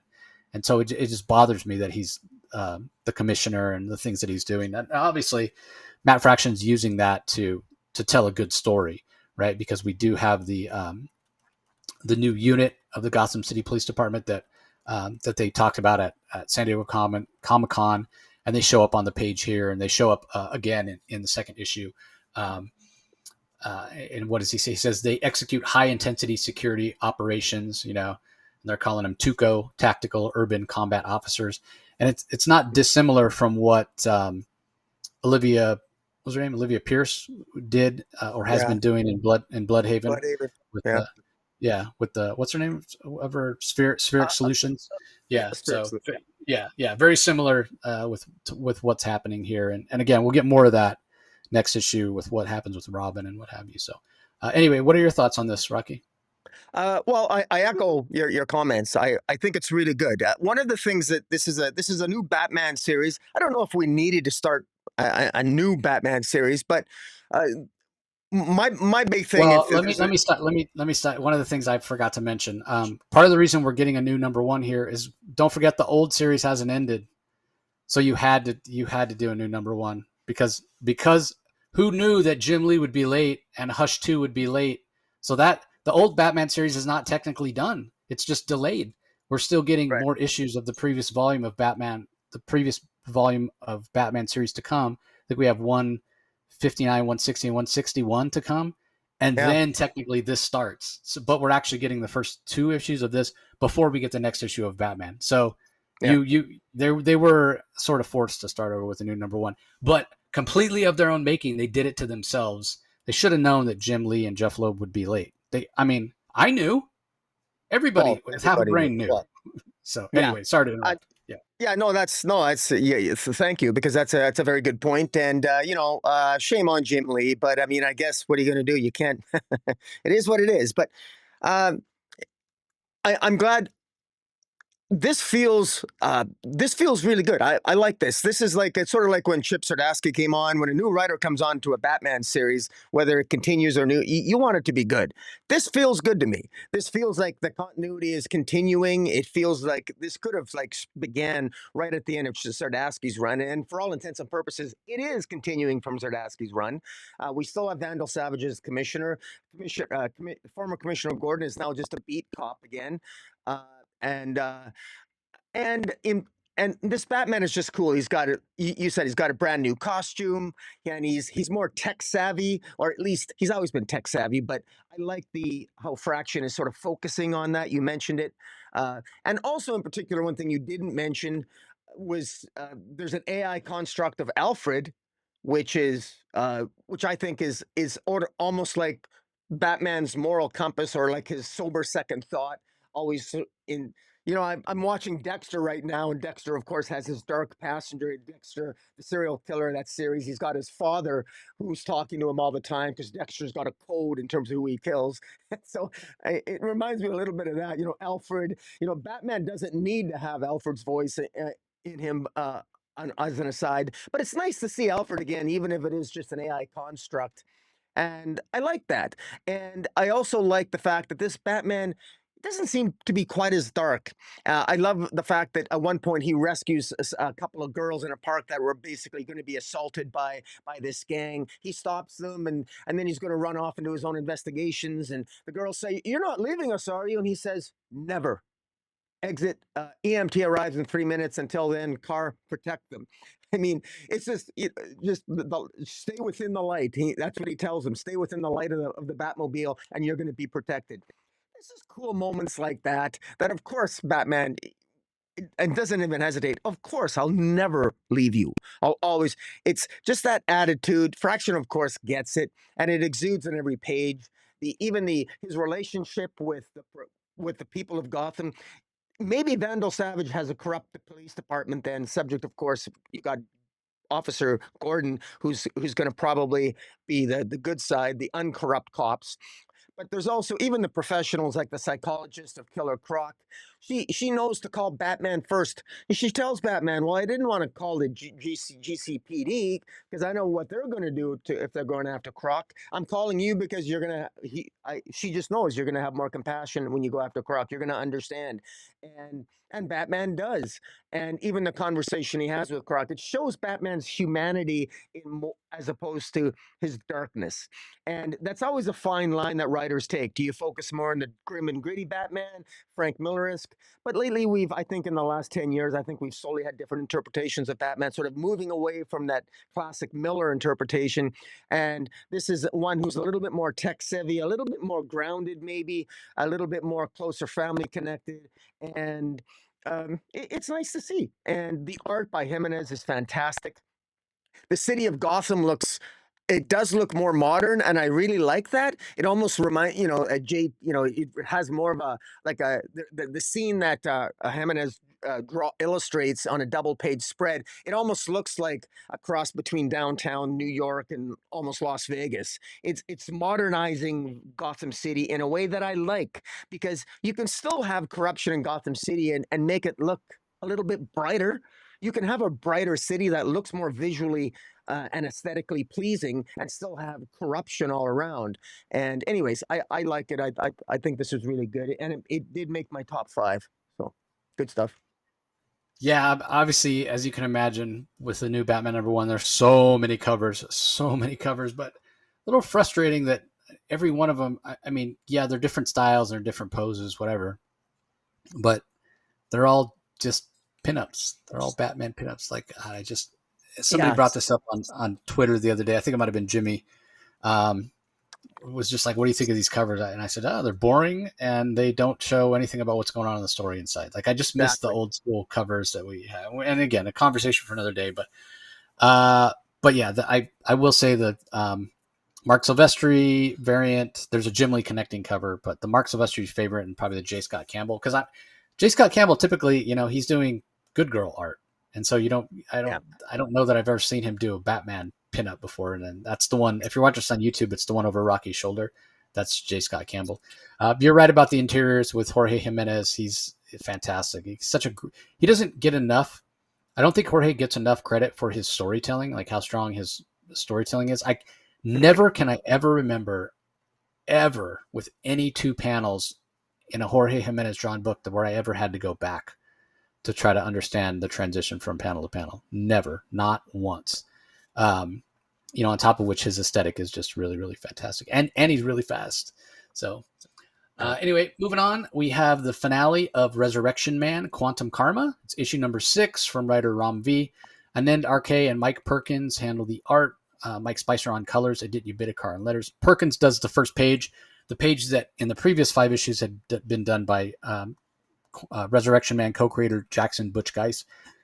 Tragically, we mentioned it on the podcast when it happened. Butch Geis passed away earlier this year, so Mike Perkins filled in on the final page, or the first page rather, for the final issue.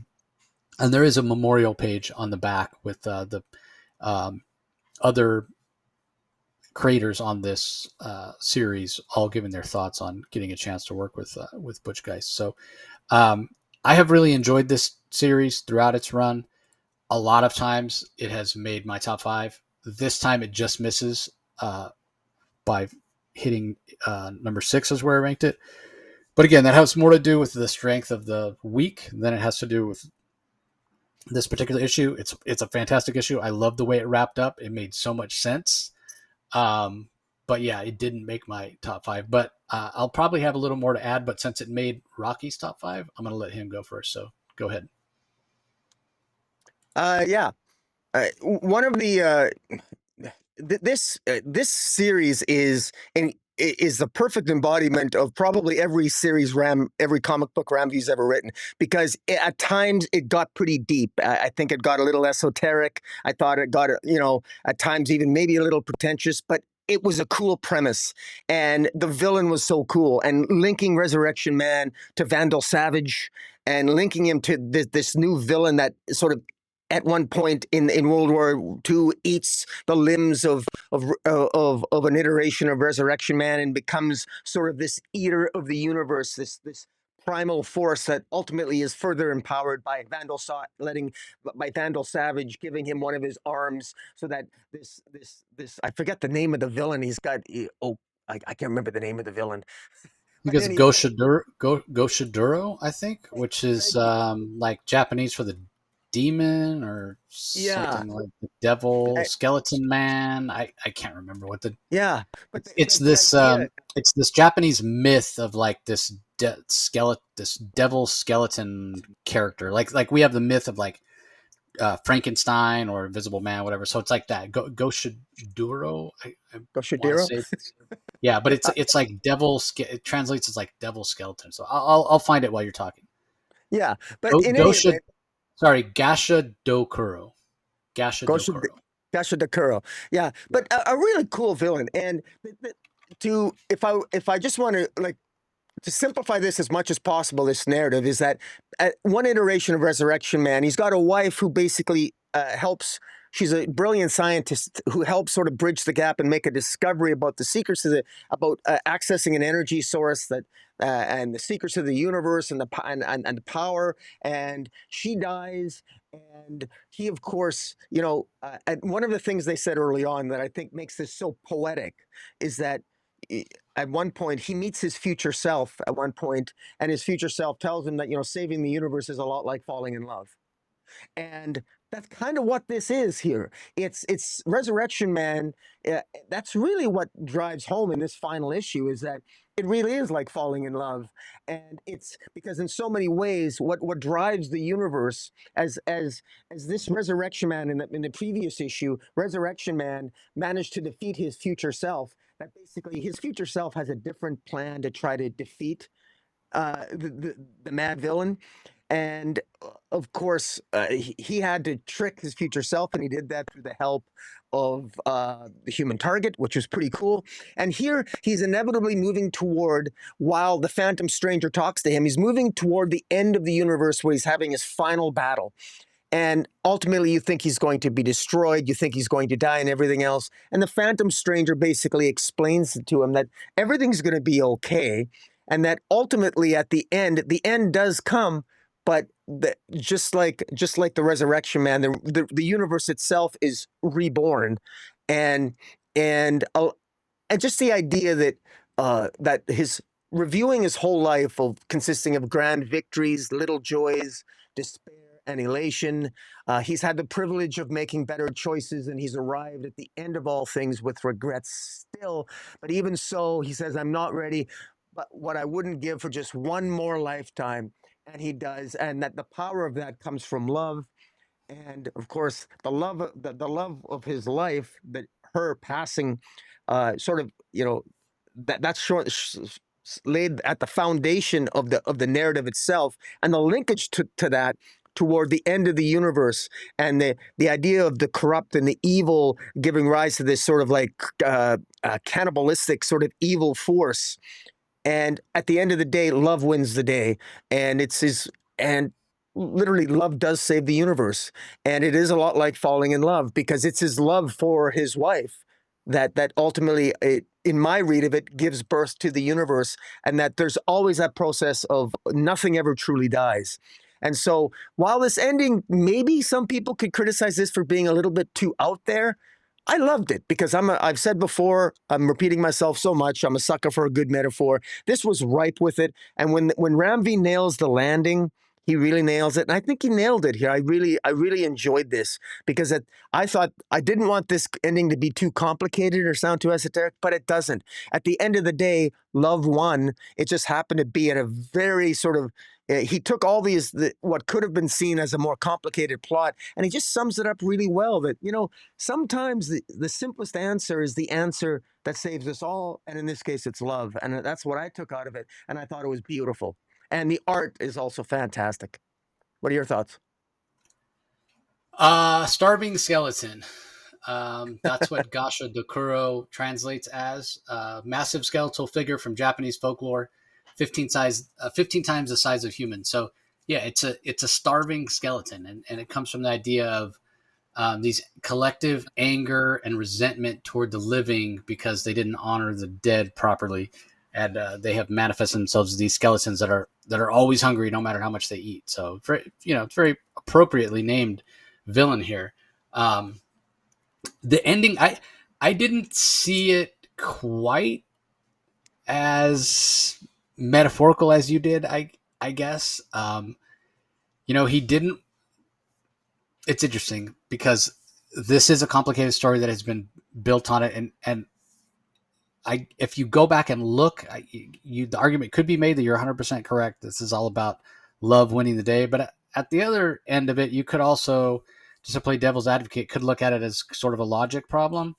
There was the cube the invention that his wife created, the love of his life, that he hid within himself and hid from his own, future self by hiding it inside himself. And when he is devoured by Gasha Dokuro at the end and his body's disintegrating, then that cube, is released. And the combination of the cube's power with the inherent power that Resurrection Man has, which is, whatever way he dies, he's going to be resurrected with, abilities like that. Kind of like Doomsday in a way, right? Doomsday dies and then you can't kill him the same way twice. So if Resurrection Man is killed by fire, he is resurrected. He has fire powers. The whole way he was able to become a singularity was he actually died from, living his life. He died of old age. He died from time. The argument could be made. So now he's master over time, and he can see his whole life and all of existence as a single moment. And so him dying because the universe has become nothing, because Gasha Dokuro has literally eaten all of existence. Then if that's the case, how is Resurrection Man going to be revived if existence no longer exists? Well, that's where the cube comes in. So the cube that has the power to basically be a microscopic copy of the universe, along with Resurrection Man's powers, then combine to remake the universe, become a new Big Bang or whatever. So you could argue that it's like a big cycle, and this will just happen over and over and over. Which when it comes to science fiction stories, that's not the most original idea, but in the hands of Ram V and this gorgeous art by Anand R.K., it works, right? So I could see it both ways. I could see it, well, regardless of whether he loved his wife or not, because he needed to hide that cube inside of him, that this would have happened anyway. But that's playing devil's advocate. If you want to be like a cynical old bastard and say, love didn't have anything to do with it. But I'm with Rocky.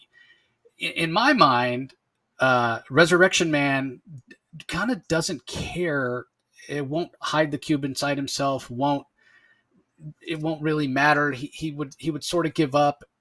In my mind, that's my take on it.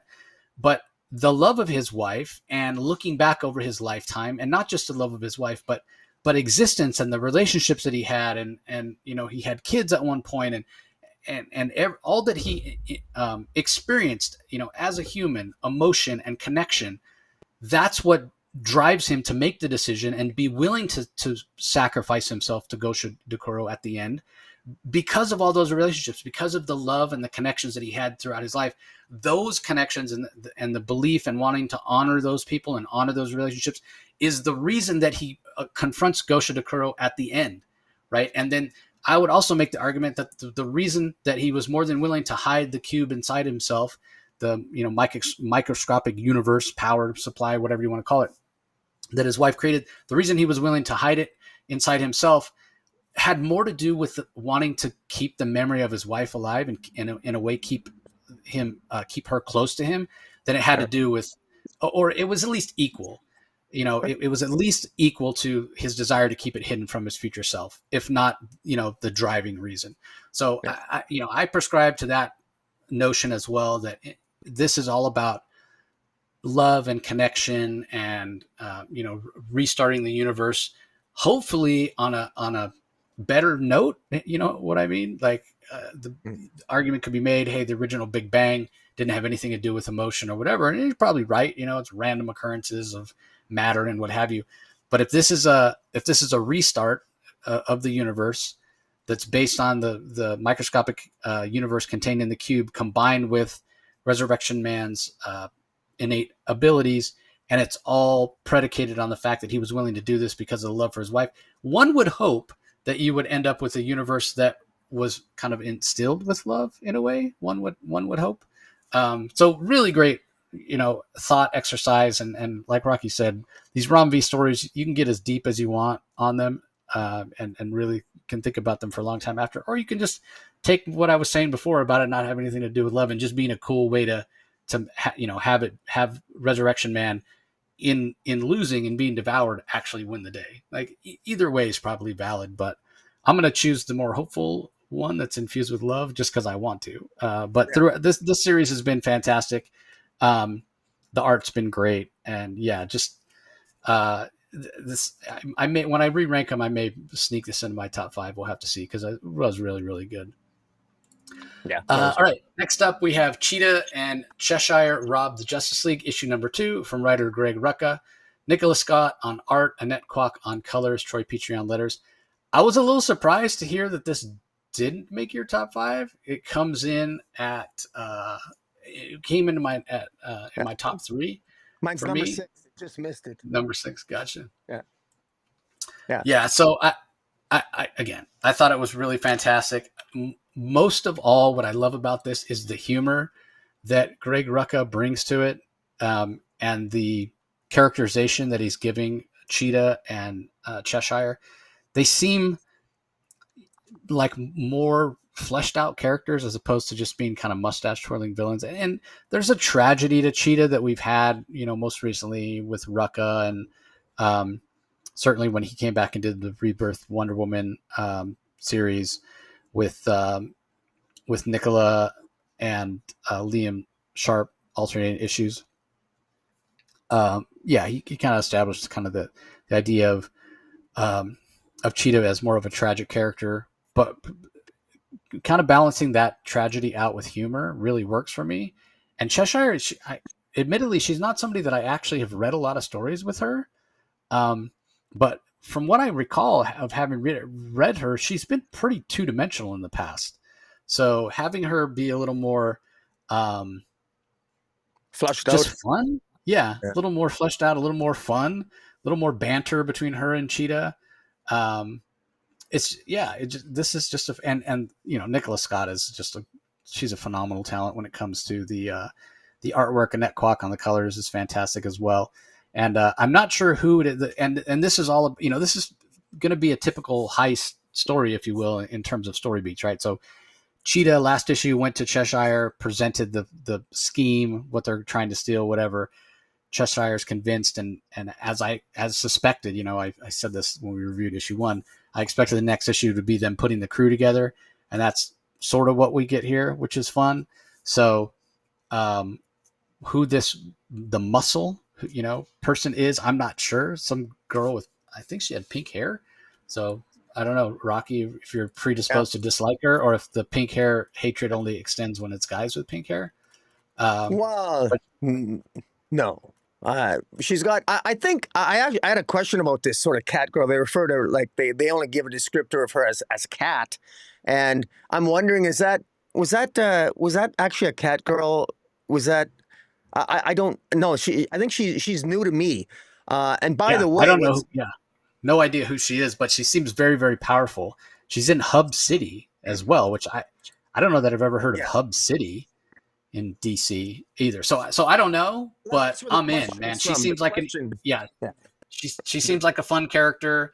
yeah, I've never really been a fan of Clarion the Witch Boy, but in the hands of Greg Rucka, he seemed less annoying than he's has seemed in the past. So that's going to be cool to see.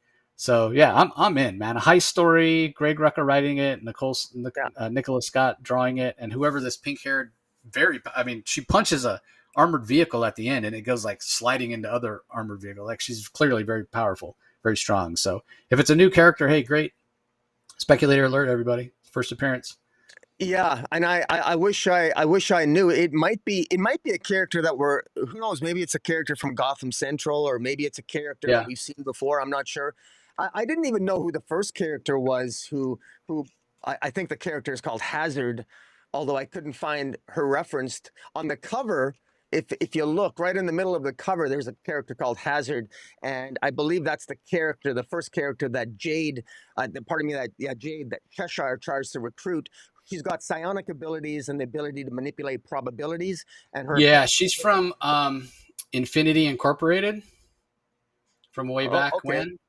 Yeah, and she was Wow. on, if I Okay. remember right, she was on the Injustice Society at one point.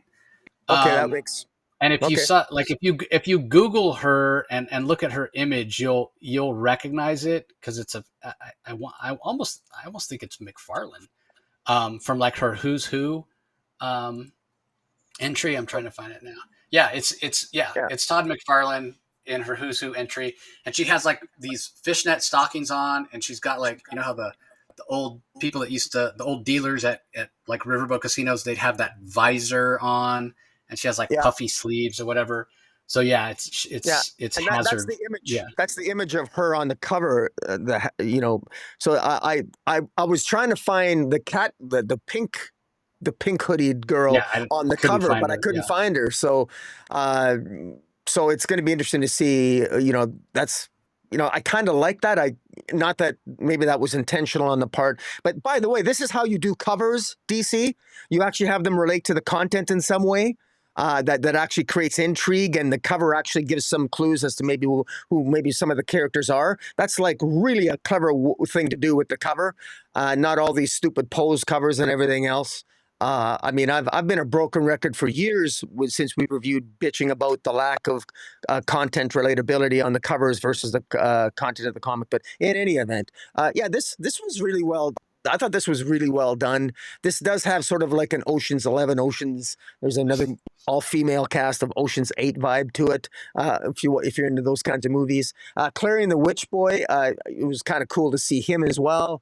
I'm not, I still. I'm still really intrigued. I don't know how all these what an eclectic group of people. How are they going to pull off this heist? I don't know, but I have so much faith in Greg Rucka, and Nicola Scott's art is absolutely fantastic. So and I just want to give a shout out. I love the relationship between Jade and her daughter Leon. Very different than the relationship that Roy Harper has with his daughter, as it bloody well should be. And I like how Rucker's building on that because, as you said, Jade is an unexplored character largely. You'd probably have to go way back to the Perez and Wolfman days, but even back then, she was just like a very evil villain who likes to poison people. Her character wasn't as developed as it could have been. But in any event, yeah, it's very well done. And this came in at it came in at number 6 for me. all right, up next we have well, hold on, was this one that I wanted to shout out? I mean, the main cover is fantastic, as you said. Yeah, I just wanted to shout out, there's a Gerald Perel variant that's open order that I thought, if you're a big fan of Cheshire, because it's like green monotone, so you might want to check that out if you're so inclined. So anyway, let's move on. Up next, we have Justice League versus Godzilla versus Kong, number 2, from writer Brian Buccellato. Christian Duce on art, Luis Guerrero on colors. Tyler Smith handles the letters. This did not reach my top 5 this week. It only came in at number 7. but I still had a blast reading it. There's tons of action. The Christian Duce art is amazing. He's a superstar in the making, I feel like. But again, just based on the strength of the week, it didn't quite make my top 5. But I still really enjoyed it. It's a classic Justice League story in that they're teaming up. They're going up against it feels like the Legion of Doom. I get that it's, the Suicide Squad led by this guy that killed Amanda Waller in the first issue. But this feels like an episode of Challenge of the Super Friends, and I'm here for it, especially with the gorgeous art. And we get to see Superman enlarged to the size of Godzilla and go toe to toe with him at the same size, which was really cool. So anyway, where did you rank this, Rocky? Yeah, I ranked this. This was actually this was actually ranked at number 10 for me, but I still enjoyed it. It's a lot of fun. I'm reminded of the I remember it might be an odd sort of a comparison, but I remember it's been told that George Lucas, when George Lucas sold Star Wars to Disney, and they asked him, I think, his advice when they were doing the Solo movie, and he just had one bit of advice, and George Lucas said, remember that you're writing this for 12-year-old boys. And of course, I don't think Disney actually followed that rule. But in any event, that's what I think of when I was reading this. This is like the 12-year-old boy in me. And you take all the simplistic idea. Okay, well, then Godzilla, there has to be a misunderstanding between Godzilla and Kong. That's how they fight. There's got to be a misunderstanding between the Justice League. And there's a misunderstanding here again between Supergirl, Superman, and that's why they fight Godzilla. And then, of course, they have to have depowered to make it more interesting. And then you got to make Superman really, really big, because we already saw Batman really, really big in armor fight Godzilla. So, and now you got to do it for Superman, and hopefully Wonder Woman will also get to be really, really big next issue. And so there's sort of like a childlike innocence yet cool factor to this. There are some plot discrepancies. This isn't a perfect, but it's probably arguably the most fun. And it's just it's an adrenaline rush. So there's something happening every single issue, and this is something that I really think it's going to be. I think the first volume is sold very strongly in trade, and I think this one will as well. I don't know if this particular series has any sound effects when you buy the issue. I just get the standard covers, but I really enjoyed this. The fact that it never made my top 5 is, frankly, I'm a continuity guy, so continuity stories that I love probably have the slight edge, but there's a lot of fun to be had in this issue as well. And the Christian Duce art is excellent and a lot of fun. And by the way, I really like the covers as well. And all the covers are actually related to the content as well, more or less, which I kind of like as well in this series. Not all of them, but most of them. So that's another shout out I want to give. Yeah, fair enough. All right, on to the last book. We're going to talk about in detail, although I don't know how much because it's not in either of our top 5. It's Absolute Green Lantern number 6. Quard, Rao, Sir, and Hour. Al Ewing is the writer. Janoy Lindsay handles the art and the colors. Lucas Catoni on letters. This came in at number 9 for me, and I'll talk about why that is in just a little bit. Like, technically, in terms of plot, in terms of art, in terms of story ideas, in terms of pacing, it's much higher than 9. But for reasons I'll get into, I put it at 9, and I contemplated even putting this at 10 and putting Batgirl at 9, and yeah, they're almost interchangeable for me, but for different reasons. But anyway, you mentioned earlier an absolute title you thought was on the upswing, so it has to be this, I would assume. Yeah, it is, and I think it's on the upswing. But I say that with this not making my top 5, and that's unfortunate. And one of the tragedies of this series is that I think this issue, Absolute Green Lantern. This is issue 6. This is I think the most important issue so far. We get the most information in this issue, and it's it should have made my top 5. but it didn't. Why? Because there's still something about it. It just doesn't really click. It doesn't hit home, and it's frustrating. It feels like a little bit like an info dump while I get an explanation of everything, and I don't know if it's particularly satisfying, and I don't know if I'm really looking forward to what ultimately is being revealed here. Now, I can summarize it, and I'm going to do it real quick. And what is it? Well, if you want to know what's going on, what is the absolute Green Lantern? Well, it's really simple. There's a dark world. There's a dark world that's coming and the world's called Mogo. And Cameron Chase, a character that we reintroduced, she is the I guess the former wife of Joel Mulane. She's a sort of seems to be a disgraced agent of the government. She has dreams of of what's coming. How far out is the world that's coming? Well, it's this dark world, and then we get John Stewart, who is sort of he embraces this golden. He's having a conversation with Hal Jordan and Joe Mulane, and he's explaining that all of the colors mean different things, and all of the colors are Oa. They embody Oa. So Oa is a place that is consisted of all these different colors that mean different things. Cord is represents almost like the black hand. Rao or Rao, Rao represents the sort of red.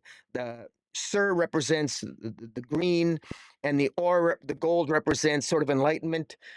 Abin Sur is like a judge of all worlds. So Abin Sur is the person that selects the candidates for the various colors of the various colors of different levels of light that make up Oa. And it's the presence of Oa is within the Green Lantern itself. So that Green Lantern construct that landed on the city, that actually is within that is Oa itself and all these different levels of light.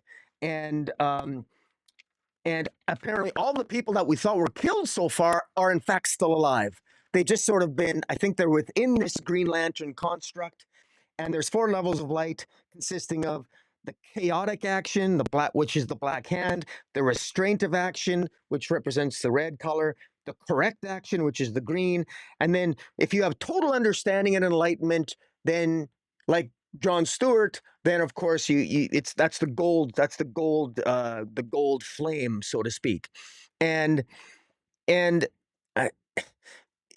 now what's going on here? What Joe Mulane is the anomaly. Why was she referred to as the anomaly?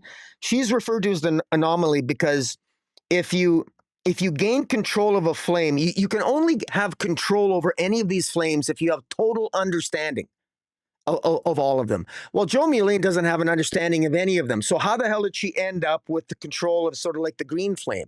Well, it's because she's an anomaly. When you gain control of a flame without understanding it, you're an anomaly, and that's what Joe Mulane is, and apparently that's why she's so special. Meanwhile, that's all we know, and we have this black planet coming towards Earth. To what exactly, we're not sure. But we know that while we have a Green Lantern that embodies Oa and all these different levels of light, we also have its opposite, consisting of the black stars that's basically interpret the levels of light differently. So while you might have chaotic action or restraint, you have unrestrained action, you have incorrect action, and you have, instead of enlightenment, you have chaos. And so you've got this Green Lantern, I guess, Green Lantern force that contains within it Oa and these different 4 levels of light, and then you have its opposite exemplified by Mogo, this black star-like planet. And that's where this is all headed. And quite frankly, that's my explanation of it. If I'm wrong, I apologize to people watching. That's my summary of it. And while I can articulate that and appreciate maybe all that work that Al Ewing put into it, it just doesn't excite me as much as it should. It feels a little bit. There's you know what the worst question in the world is after you go through a long explanation to somebody? The worst thing they can say to you that will completely deflate you is, so what? That's kind of how I feel here. I get this long explanation and I'm saying, okay, so? And it's sort of like, okay, meh. And That's kind of how I feel, and it's it's okay. But I actually like the character work. I'm more interested in Cameron Chase and what appears to be sort of like another character. Simon Bias shows up, and so we got all these different characters, and then we have Joe Mullion manages to forcibly remove the Black Hand from Hal Jordan, and she shows up at Cameron Chase's doorstep. So a lot happens this issue. Um, where's it going to go? I'm not sure. I just, while it's kind of interesting, it it feels more like I had to do some work reading it. It's got some cool factors, but it's also got a high frustration level with me. And I'm really curious to hear your thoughts. Is there any part of this that whetted your appetite, saying this is kind of cool moving forward? It didn't make your top 5, but I'm really curious to wonder how harsh your judgment is. So yeah, I mean, you're right. Like, we haven't had a lot of answers from the beginning of this series, and we did get a lot of answers. A lot was explained here, and there's a lot of cool ideas, right? Like, Al Ewing is a talented writer. A lot of cool ideas. That, a little bit of it was just like, cringy. Like, okay, there's a planet coming. Oh, the planet's Mogo. Like, it's like, okay, this is a distorted, universe, whatever, absolute universe. It's so things developed differently than they did in the main universe. But more so than any other absolute title, it's like he's throwing darts at a dartboard and being like, okay, well, I need a planet, and the planet itself's got to be bad. Oh, I know, I'll use Mogo. Or, I need somebody that's kind of a conspiracy theorist type, every woman, to be our POV character, to go and investigate Evergreen once the construct disappears. And it needs somebody that has a tie-in to Joe Mullen. Oh, I know, I'll use Cameron Chase. You know what I mean? Like, he's just pulling names out of the hat. Even when it came to describing the various different versions of light here, like, and we're told that Joe Mullen is the anomaly, like you said. And what's an anomaly? Oh, an anomaly is a Tomar, like Tomar Ray, the famous Green Lantern. So it's just like he's just pulling terms and throwing them in there so people in the know can be like, oh, cool, a little Easter egg, blah blah. That felt a little lazy to me, or a little cheap, to try to kind of force the excitement of it. The other aspect of it, in terms of like why I feel a little bit hypocritical, so it's because there are a lot of cool ideas here, right? The idea of only 4 different spectrums, and them having a hierarchy, and you can't advance to the next spectrum unless you master the previous one, and on and on and on. And somehow John Stewart is like at the very top because he figured out that gold could, or yellow, the color yellow, could get through the green. He doesn't really feel earned his spot because he's the one explaining stuff to me. But I can even overlook that. My reason for feeling a little hypocritical about it, with all these cool, supposed cool ideas, and all of a sudden the mythos going from, hey, here's an artifact that landed in this small town in Oregon, Evergreen, and closed the town off, and we've only pretty much been getting the story of either the people inside the town, or the people that are trying to, with Hector Hammond and his people in the army or whatever, the people still at that location. We haven't gotten too much of a story or an idea of how the story is going to expand beyond Evergreen and the events there. Well, the construct actually disappears this issue. So, and we get Coast City, we get Washington D.C., we get we're getting some other locations. So that's what's going to happen. And it went from being a very small story in terms of scope to feeling like a very large story in terms of scope, with these cool ideas. And it's going to be really big, and it's going to be really complicated. And Rocky and I both sort of commented it's almost impossible not to, when you're talking about Absolute Green Lantern. It's right there in the title, green. And what Al Ewing is most known for is his run on Immortal Hulk, also a green character. And that story at times really, really dragged, although it was critically acclaimed. It did feel like after the first 10 issues or so, it started to meander, and it got really out there and esoteric, and Al Ewing could really give Ram V a run for his money when you want to talk about being kind of out there and twisting your brain in knots. And like imagine them having like sitting at a table with them and they're having a philosophical conversation. Like your head might explode. Um, but anyway, like the overriding feeling that I had as I was reading this and all these ideas, these big ideas, complicated ideas, and interesting ideas were being presented. The overriding feeling I got was one of resignation and just I'm tired. I, I Yeah. I'm tired, man. Like I don't have it in me, Al Ewing, to invest brain power into this. Like, and again, it could be it's self-admittedly that's hypocritical of me to go, I don't want it, because oftentimes I say my favorite comics are the ones that make me think. But the problem is Al Ewing's books make you think so much. Like you got to read them multiple times, trying to figure out what's going on. If you forget something, you got to like go back, whatever. Like it ends up feeling a little bit like homework. You know what I Yeah. mean? To Yeah. get everything out Very of the much so. book that that's there. And because of what we do, I feel like if I'm not getting everything out of the book that I'm supposed to, if I'm not understanding it fully, then I'm letting the audience down because I'm not explaining it correctly because I'm missing stuff, right? So, and so yeah, we've gone from nothing's really happening, nothing's really clicking to now all these big ideas, all this stuff that I have to try to wrap my head around in order to understand this moving forward.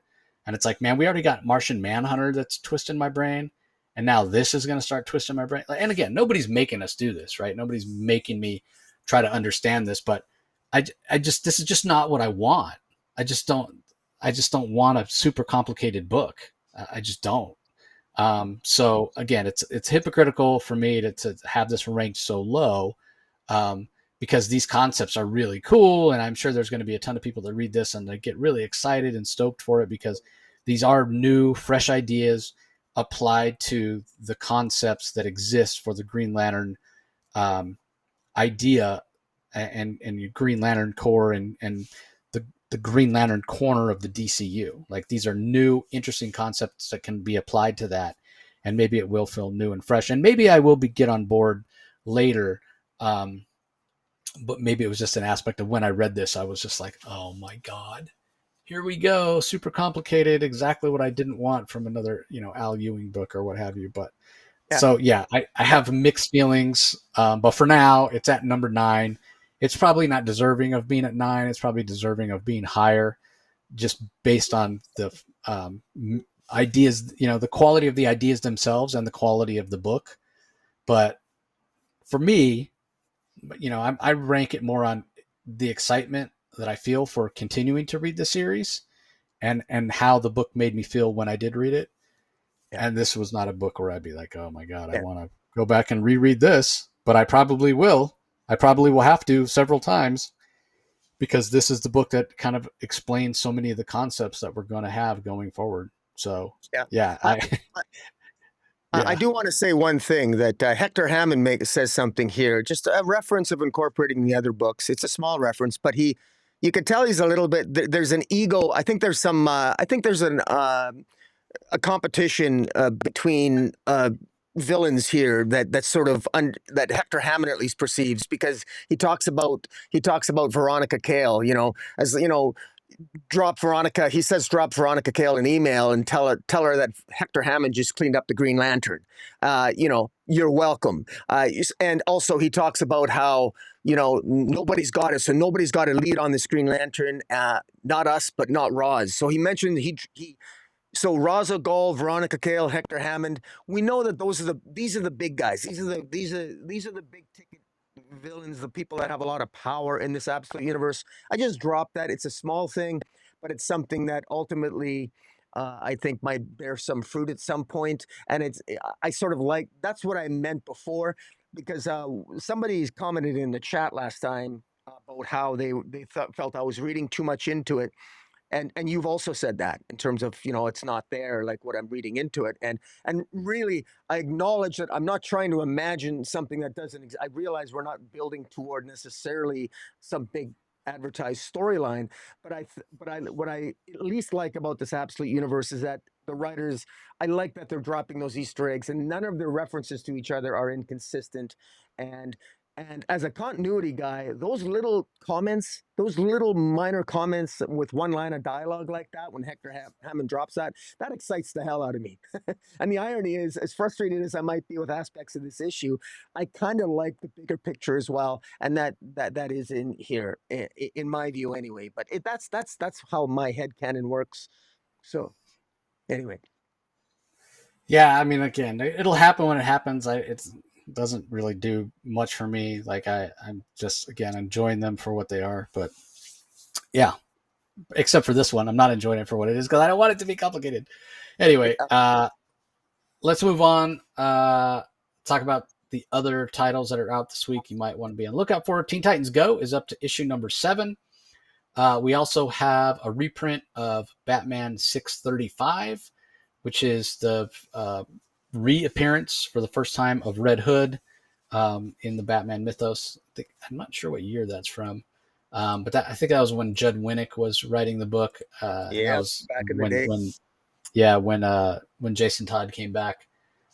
It doesn't say when it was originally printed. So anyway, if you missed that back in the day, you can definitely pick it up.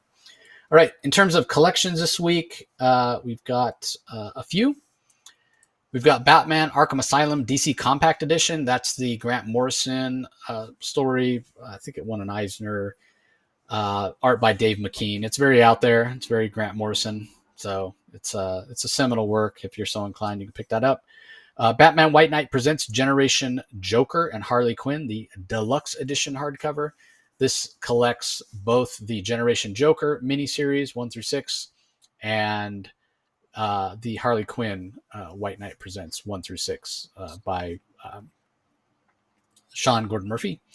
We also have DC Finest Batman Red Skies, which collects Batman 388 through 400, Annual number 10, Detective Comics 554 through 567, and stories from Secret Origins number 6. So these are the books that tie in with Crisis on Infinite Earths. Crisis was going on at the time that these Batman issues were coming out. That's why it's called Red Skies. There's a bunch of Nocturna stories. That's what I remember mostly about that era of Batman. All the Nocturna, and she was claiming to be Jason Todd's mother, and I forgot about that. Random love interest for Batman. So it's stuff's very much of its time.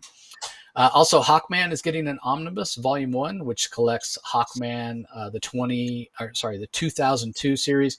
It collects issues 1 through 25 of that series, and then issues 56, 57, 58 of JSA, as well as the Hawkman Secret Files. And this is Jeff Johns was the one that kicked this story off, and then James Robinson took it over. So Rags Morales handles the art for the majority of it. So that's actually a really good run. We also have JSA Volume 1. This is the first 6 issues of the current series that's going on by Jeff Lemire. Wonder Woman is getting a John Byrne omnibus hardcover. So this collects the John Byrne era, which lasted from issue 101 to 136, Annual 5 and 6, some stories from Action Comics, Adventure Comics, Adventures of Superman, and Wonder Woman Secret Files. It's 1,016 pages, and it's $100. And then Aquamanatee is also that's a young reader book with Aquaman as a manatee, as you would know from the title. It's 72 pages for $10, definitely for young readers if you're so inclined. But I am curious, Rocky. I wanted to ask you when I was getting the list together for the collections, I was like, oh, John Byrne Wonder Woman omnibus. I remember that John Byrne run. I enjoyed it. That's really kind of the first time I read Wonder Woman series on a regular basis because I was such a huge John Byrne fan at the time. And that's where Cassie Sandsmark, Wonder Girl, makes her first appearance. But anyway, I was wondering, since you're such a huge Wonder Woman fan, but we oftentimes have trouble finding Wonder Woman runs that you like. Were you a fan of the Byrne run? Was that a run you enjoyed? It had its moments. I actually was not a fan of Wonder Girl when she was first introduced. But she actually became a much more, I think, appealable and attractive character as she, Yeah, she looked like a she 12-year-old became. boy when she first showed Yeah, up. she And didn't look good at all, and John Byrne frankly, can't that's draw right. kids. He can't That's draw right, he kids. can't. And John Byrne's art, I think, wasn't as good as it was when he was on his when he did Man of Steel and his Superman run. I didn't find his the inking was with the heavy. I don't know. The art wasn't as appealable to me because I thought I would love it. But I enjoyed it, but I didn't love it. But it was good. It's John Byrne. I mean, he's classic Byrne. He's always good for a story. His plotting and everything else made sense, and he even had like her. He had a nice Hercules run there for a while, and there was a lot of action in it. And his Wonder Woman was kick ass. I like that aspect of it, and of course it had Darkseid in it, which was pretty good. I always loved when I think Wonder Woman is just I think her natural opposite villain is Darkseid, given Wonder Woman's like compassionate and loving nature. I think Darkseid is such a great villain for her. Then the next time we would see Wonder Woman really take on Darkseid, she also did it in James Robinson's run, which was I actually was as a guilty pleasure for me when Grail showed up too. And anyways, but yeah, Cole's Notes version, yes, I enjoyed John Byrne's run. Yeah, it was not great, but it was good, in my opinion. So he was the one that followed Perez, right? Like Perez did. Is that right? Ah, God, I I'm trying to think because I know Perez. He was the one that started that volume of that's right. Wonder Woman I can't I don't in even in remember who. '87. But I don't know how long he stayed on it. That's the only question that I Yeah, have. I just don't remember. I mean I got them all, but I just don't remember. I got a great memory, but it's short. Yeah, because I didn't read Wonder Woman on a regular basis, so at some point I know Phil Jimenez, but I thought Phil Jimenez came after. I'm just looking at it Yeah. now, and it looks like we had the William Meisner Loebs, I think, was the one who Oh, followed. I mean, Perez right. Perez was on it I for a just loved long his a run. The long Wonder Woman time. in space and those Brian Boland covers. Oh man, that's a Yeah, classic there. I love Mesmer. He's a guilty pleasure for me. Wonder Woman in space, where she frees that planet of female slaves from across the galaxy. Very very tropey, but oh man, sexy. And those Brian Boland covers are just classics. And of course, I got the Wonder Woman statue based on that Wonder Woman issue 72, where she's that fantastic classic Wonder Woman pose drawn by Brian Boland. Just yeah, great time. yeah. I mean, Christopher Priest had a run during that time. He was Yeah. one of the ones that was on with with the Boland covers, and then William Meisner Loebs, and then yeah, and I think honestly that's when the sales started to slip a little bit after Perez left, and then they didn't Yeah, have anybody. They didn't have anybody on it that was on it for like a consistent run, yeah, and then that's right. that because it was a big deal when Byrne because he was writing and drawing it. So yeah, there's Mhm. people out there yelling at their device right now, going, "No, Perez wasn't on it for the first 100," which I didn't think he was because that's a long run.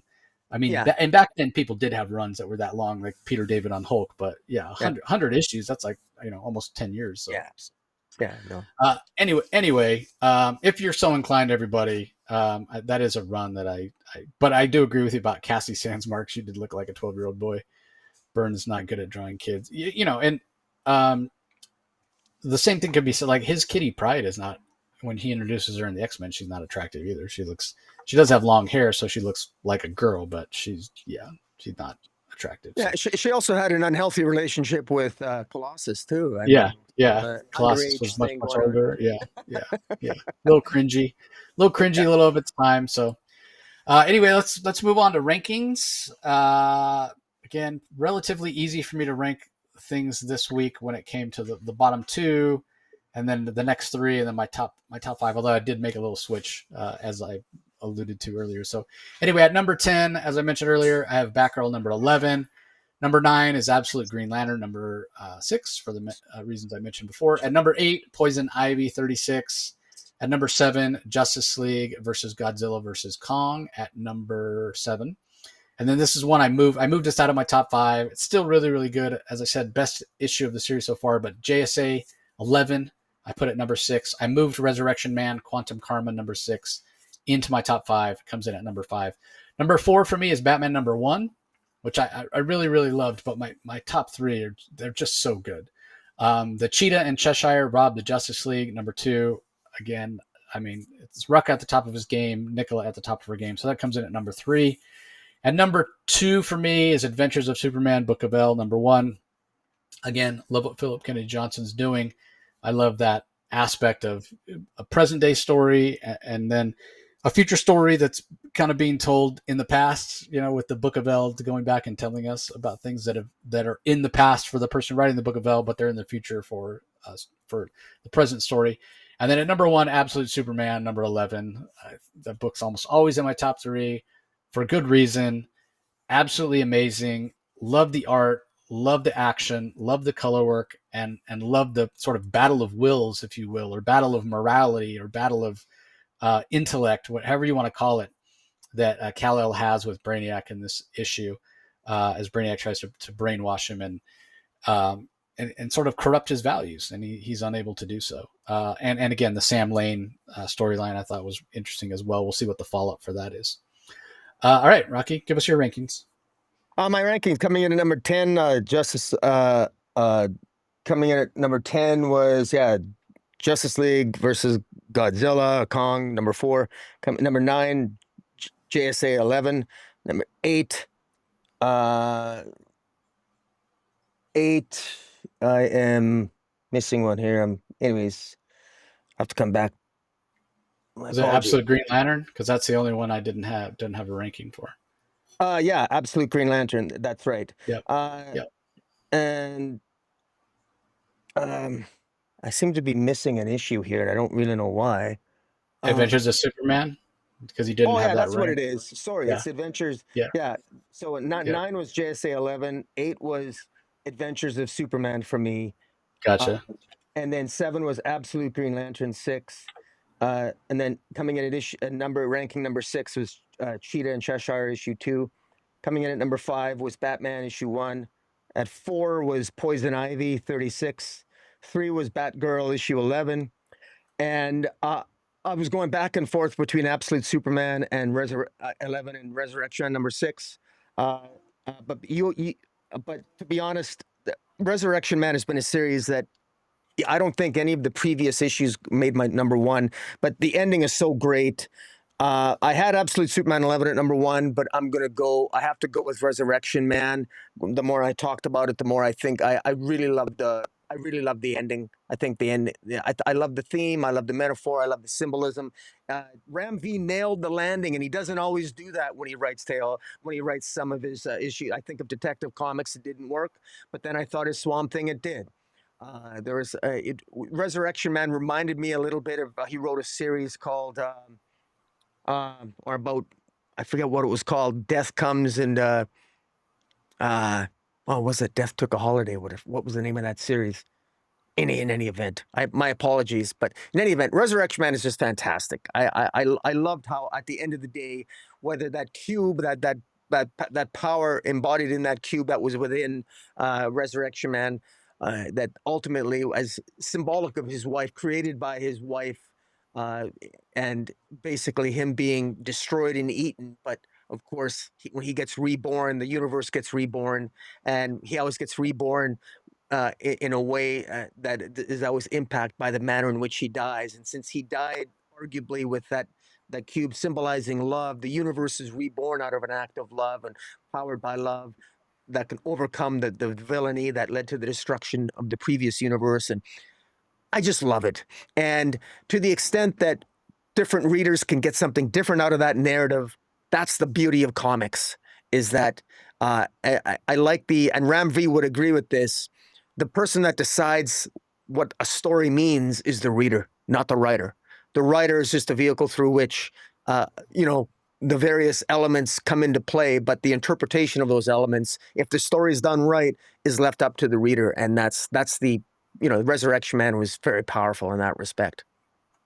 So great week. Yeah, it was fantastic. I mean, I after talking about it, I had to move it into my top 5 as well. I thought it was done so amazingly. So definitely, recommend everybody check that out. And kind of on that note, I mentioned recently about how much I've been enjoying the Mr. Terrific Year 1 series, and this was before seeing him in the Superman movie, and it reminded me once again how much I love Mr. Terrific as a character. But just reading that first issue of Mr. Terrific Year One, I said this. It made me immediately go out on eBay and buy this because I couldn't find my issues. I wanted to reread his New 52 series. I couldn't find my issues because I'm in the middle of organizing everything, and it's just a mess. And I know I never got like the last 6 issues. I think I only had the first 3. And so I was like, I'm just gonna buy. I could get the whole series for $15, and I think that was including shipping. I'm like, I'm just gonna get it, and they'll come, and I'll know where they are, and I'll be able to read them all. And then then as I was organizing books, waiting for those to show up, I found my first 3, and I realized I went probably when I was dollar bin shopping. I bought 4 more, so I had 6 out of the 9 already. I had like 1 through 3, and then like 4, 6, and 9 or something like that. But whatever, it wasn't a big deal. It was only $15. But the point I'm making is that reading this Resurrection Man, Quantum Karma, like reminding me how much I loved the Resurrection Man series in the 90s. And I've since gone back and I haven't reread the whole series, but I've gone back and read like the first 10 or so. And so I mentioned that to tell anybody, if you loved this Resurrection Man, you should go back and read that original series. First of all, the late great Butch Geist art, who was a co-creator. And it's a little of its time, it's a little 90s, Superman shows up, Justice League does some guest appearances here or there, and Superman's got the mullet. So it is of its time, but he's just a cool character. Resurrection Man's just a cool character and very underrated in a lot of ways. Now, eventually and Ram V sort of leans into this in this story. Eventually with Resurrection Man, he starts becoming a little too powerful and kind of like almost a walking ex deus machina for the writers, because they're like, well, if this guy really lived forever, he can speak every language. He's actually one of the smartest people in the DCU. Like they really ended up having to take him off the playing field because he was getting too powerful. So I like what Ram V did here, and the series is very much worthy of being Book of the Week. Tying him in with Vandal Savage, like we said, fantastic. So anyway, that's going to do it. We appreciate you joining us as always, everybody. Don't forget to leave comments down below. Let us know what you thought of the books this week. If you're watching us on YouTube, be sure you subscribe to Rocky's channel. Ring that notification bell, like the video. All that stuff really helps us with our reach. And when we have bigger reach, we get more access. We are able to bring more interviews to you and all that sort of stuff. So if you're listening audio only, be sure you head over to YouTube. Comic Space Boom, ! And subscribe. As long as you're there on YouTube, subscribe to the Comic Source channel as well. Again, like, comment, subscribe, and ring that notification bell. That's where all the other Comic Source content comes out, is over on that channel. And then obviously, if you prefer to listen to our audio only versions where everything comes out on the podcast feed, just whatever app or platform you get your podcast from, just do a search for the Comic Source and subscribe. A lot of great interviews coming up. Had a chance to talk to J. Scott Campbell, who's having an art book come out for the first time, his first ever Kickstarter, which is coming up later next week, actually, on the 9th. So look for that. Just had a chat with Todd McFarlane. My Bad Idea Moments of the Day are continuing to come out. So are my Final Order Cutoff videos every week over on the YouTube Shorts. So you know what you need to order every Monday for Final Order Cutoff, so you don't miss out on first appearances and that sort of thing. So anyway, that's going to do it for this episode. As always, we appreciate the support, and we'll talk to you next time. Catch you later.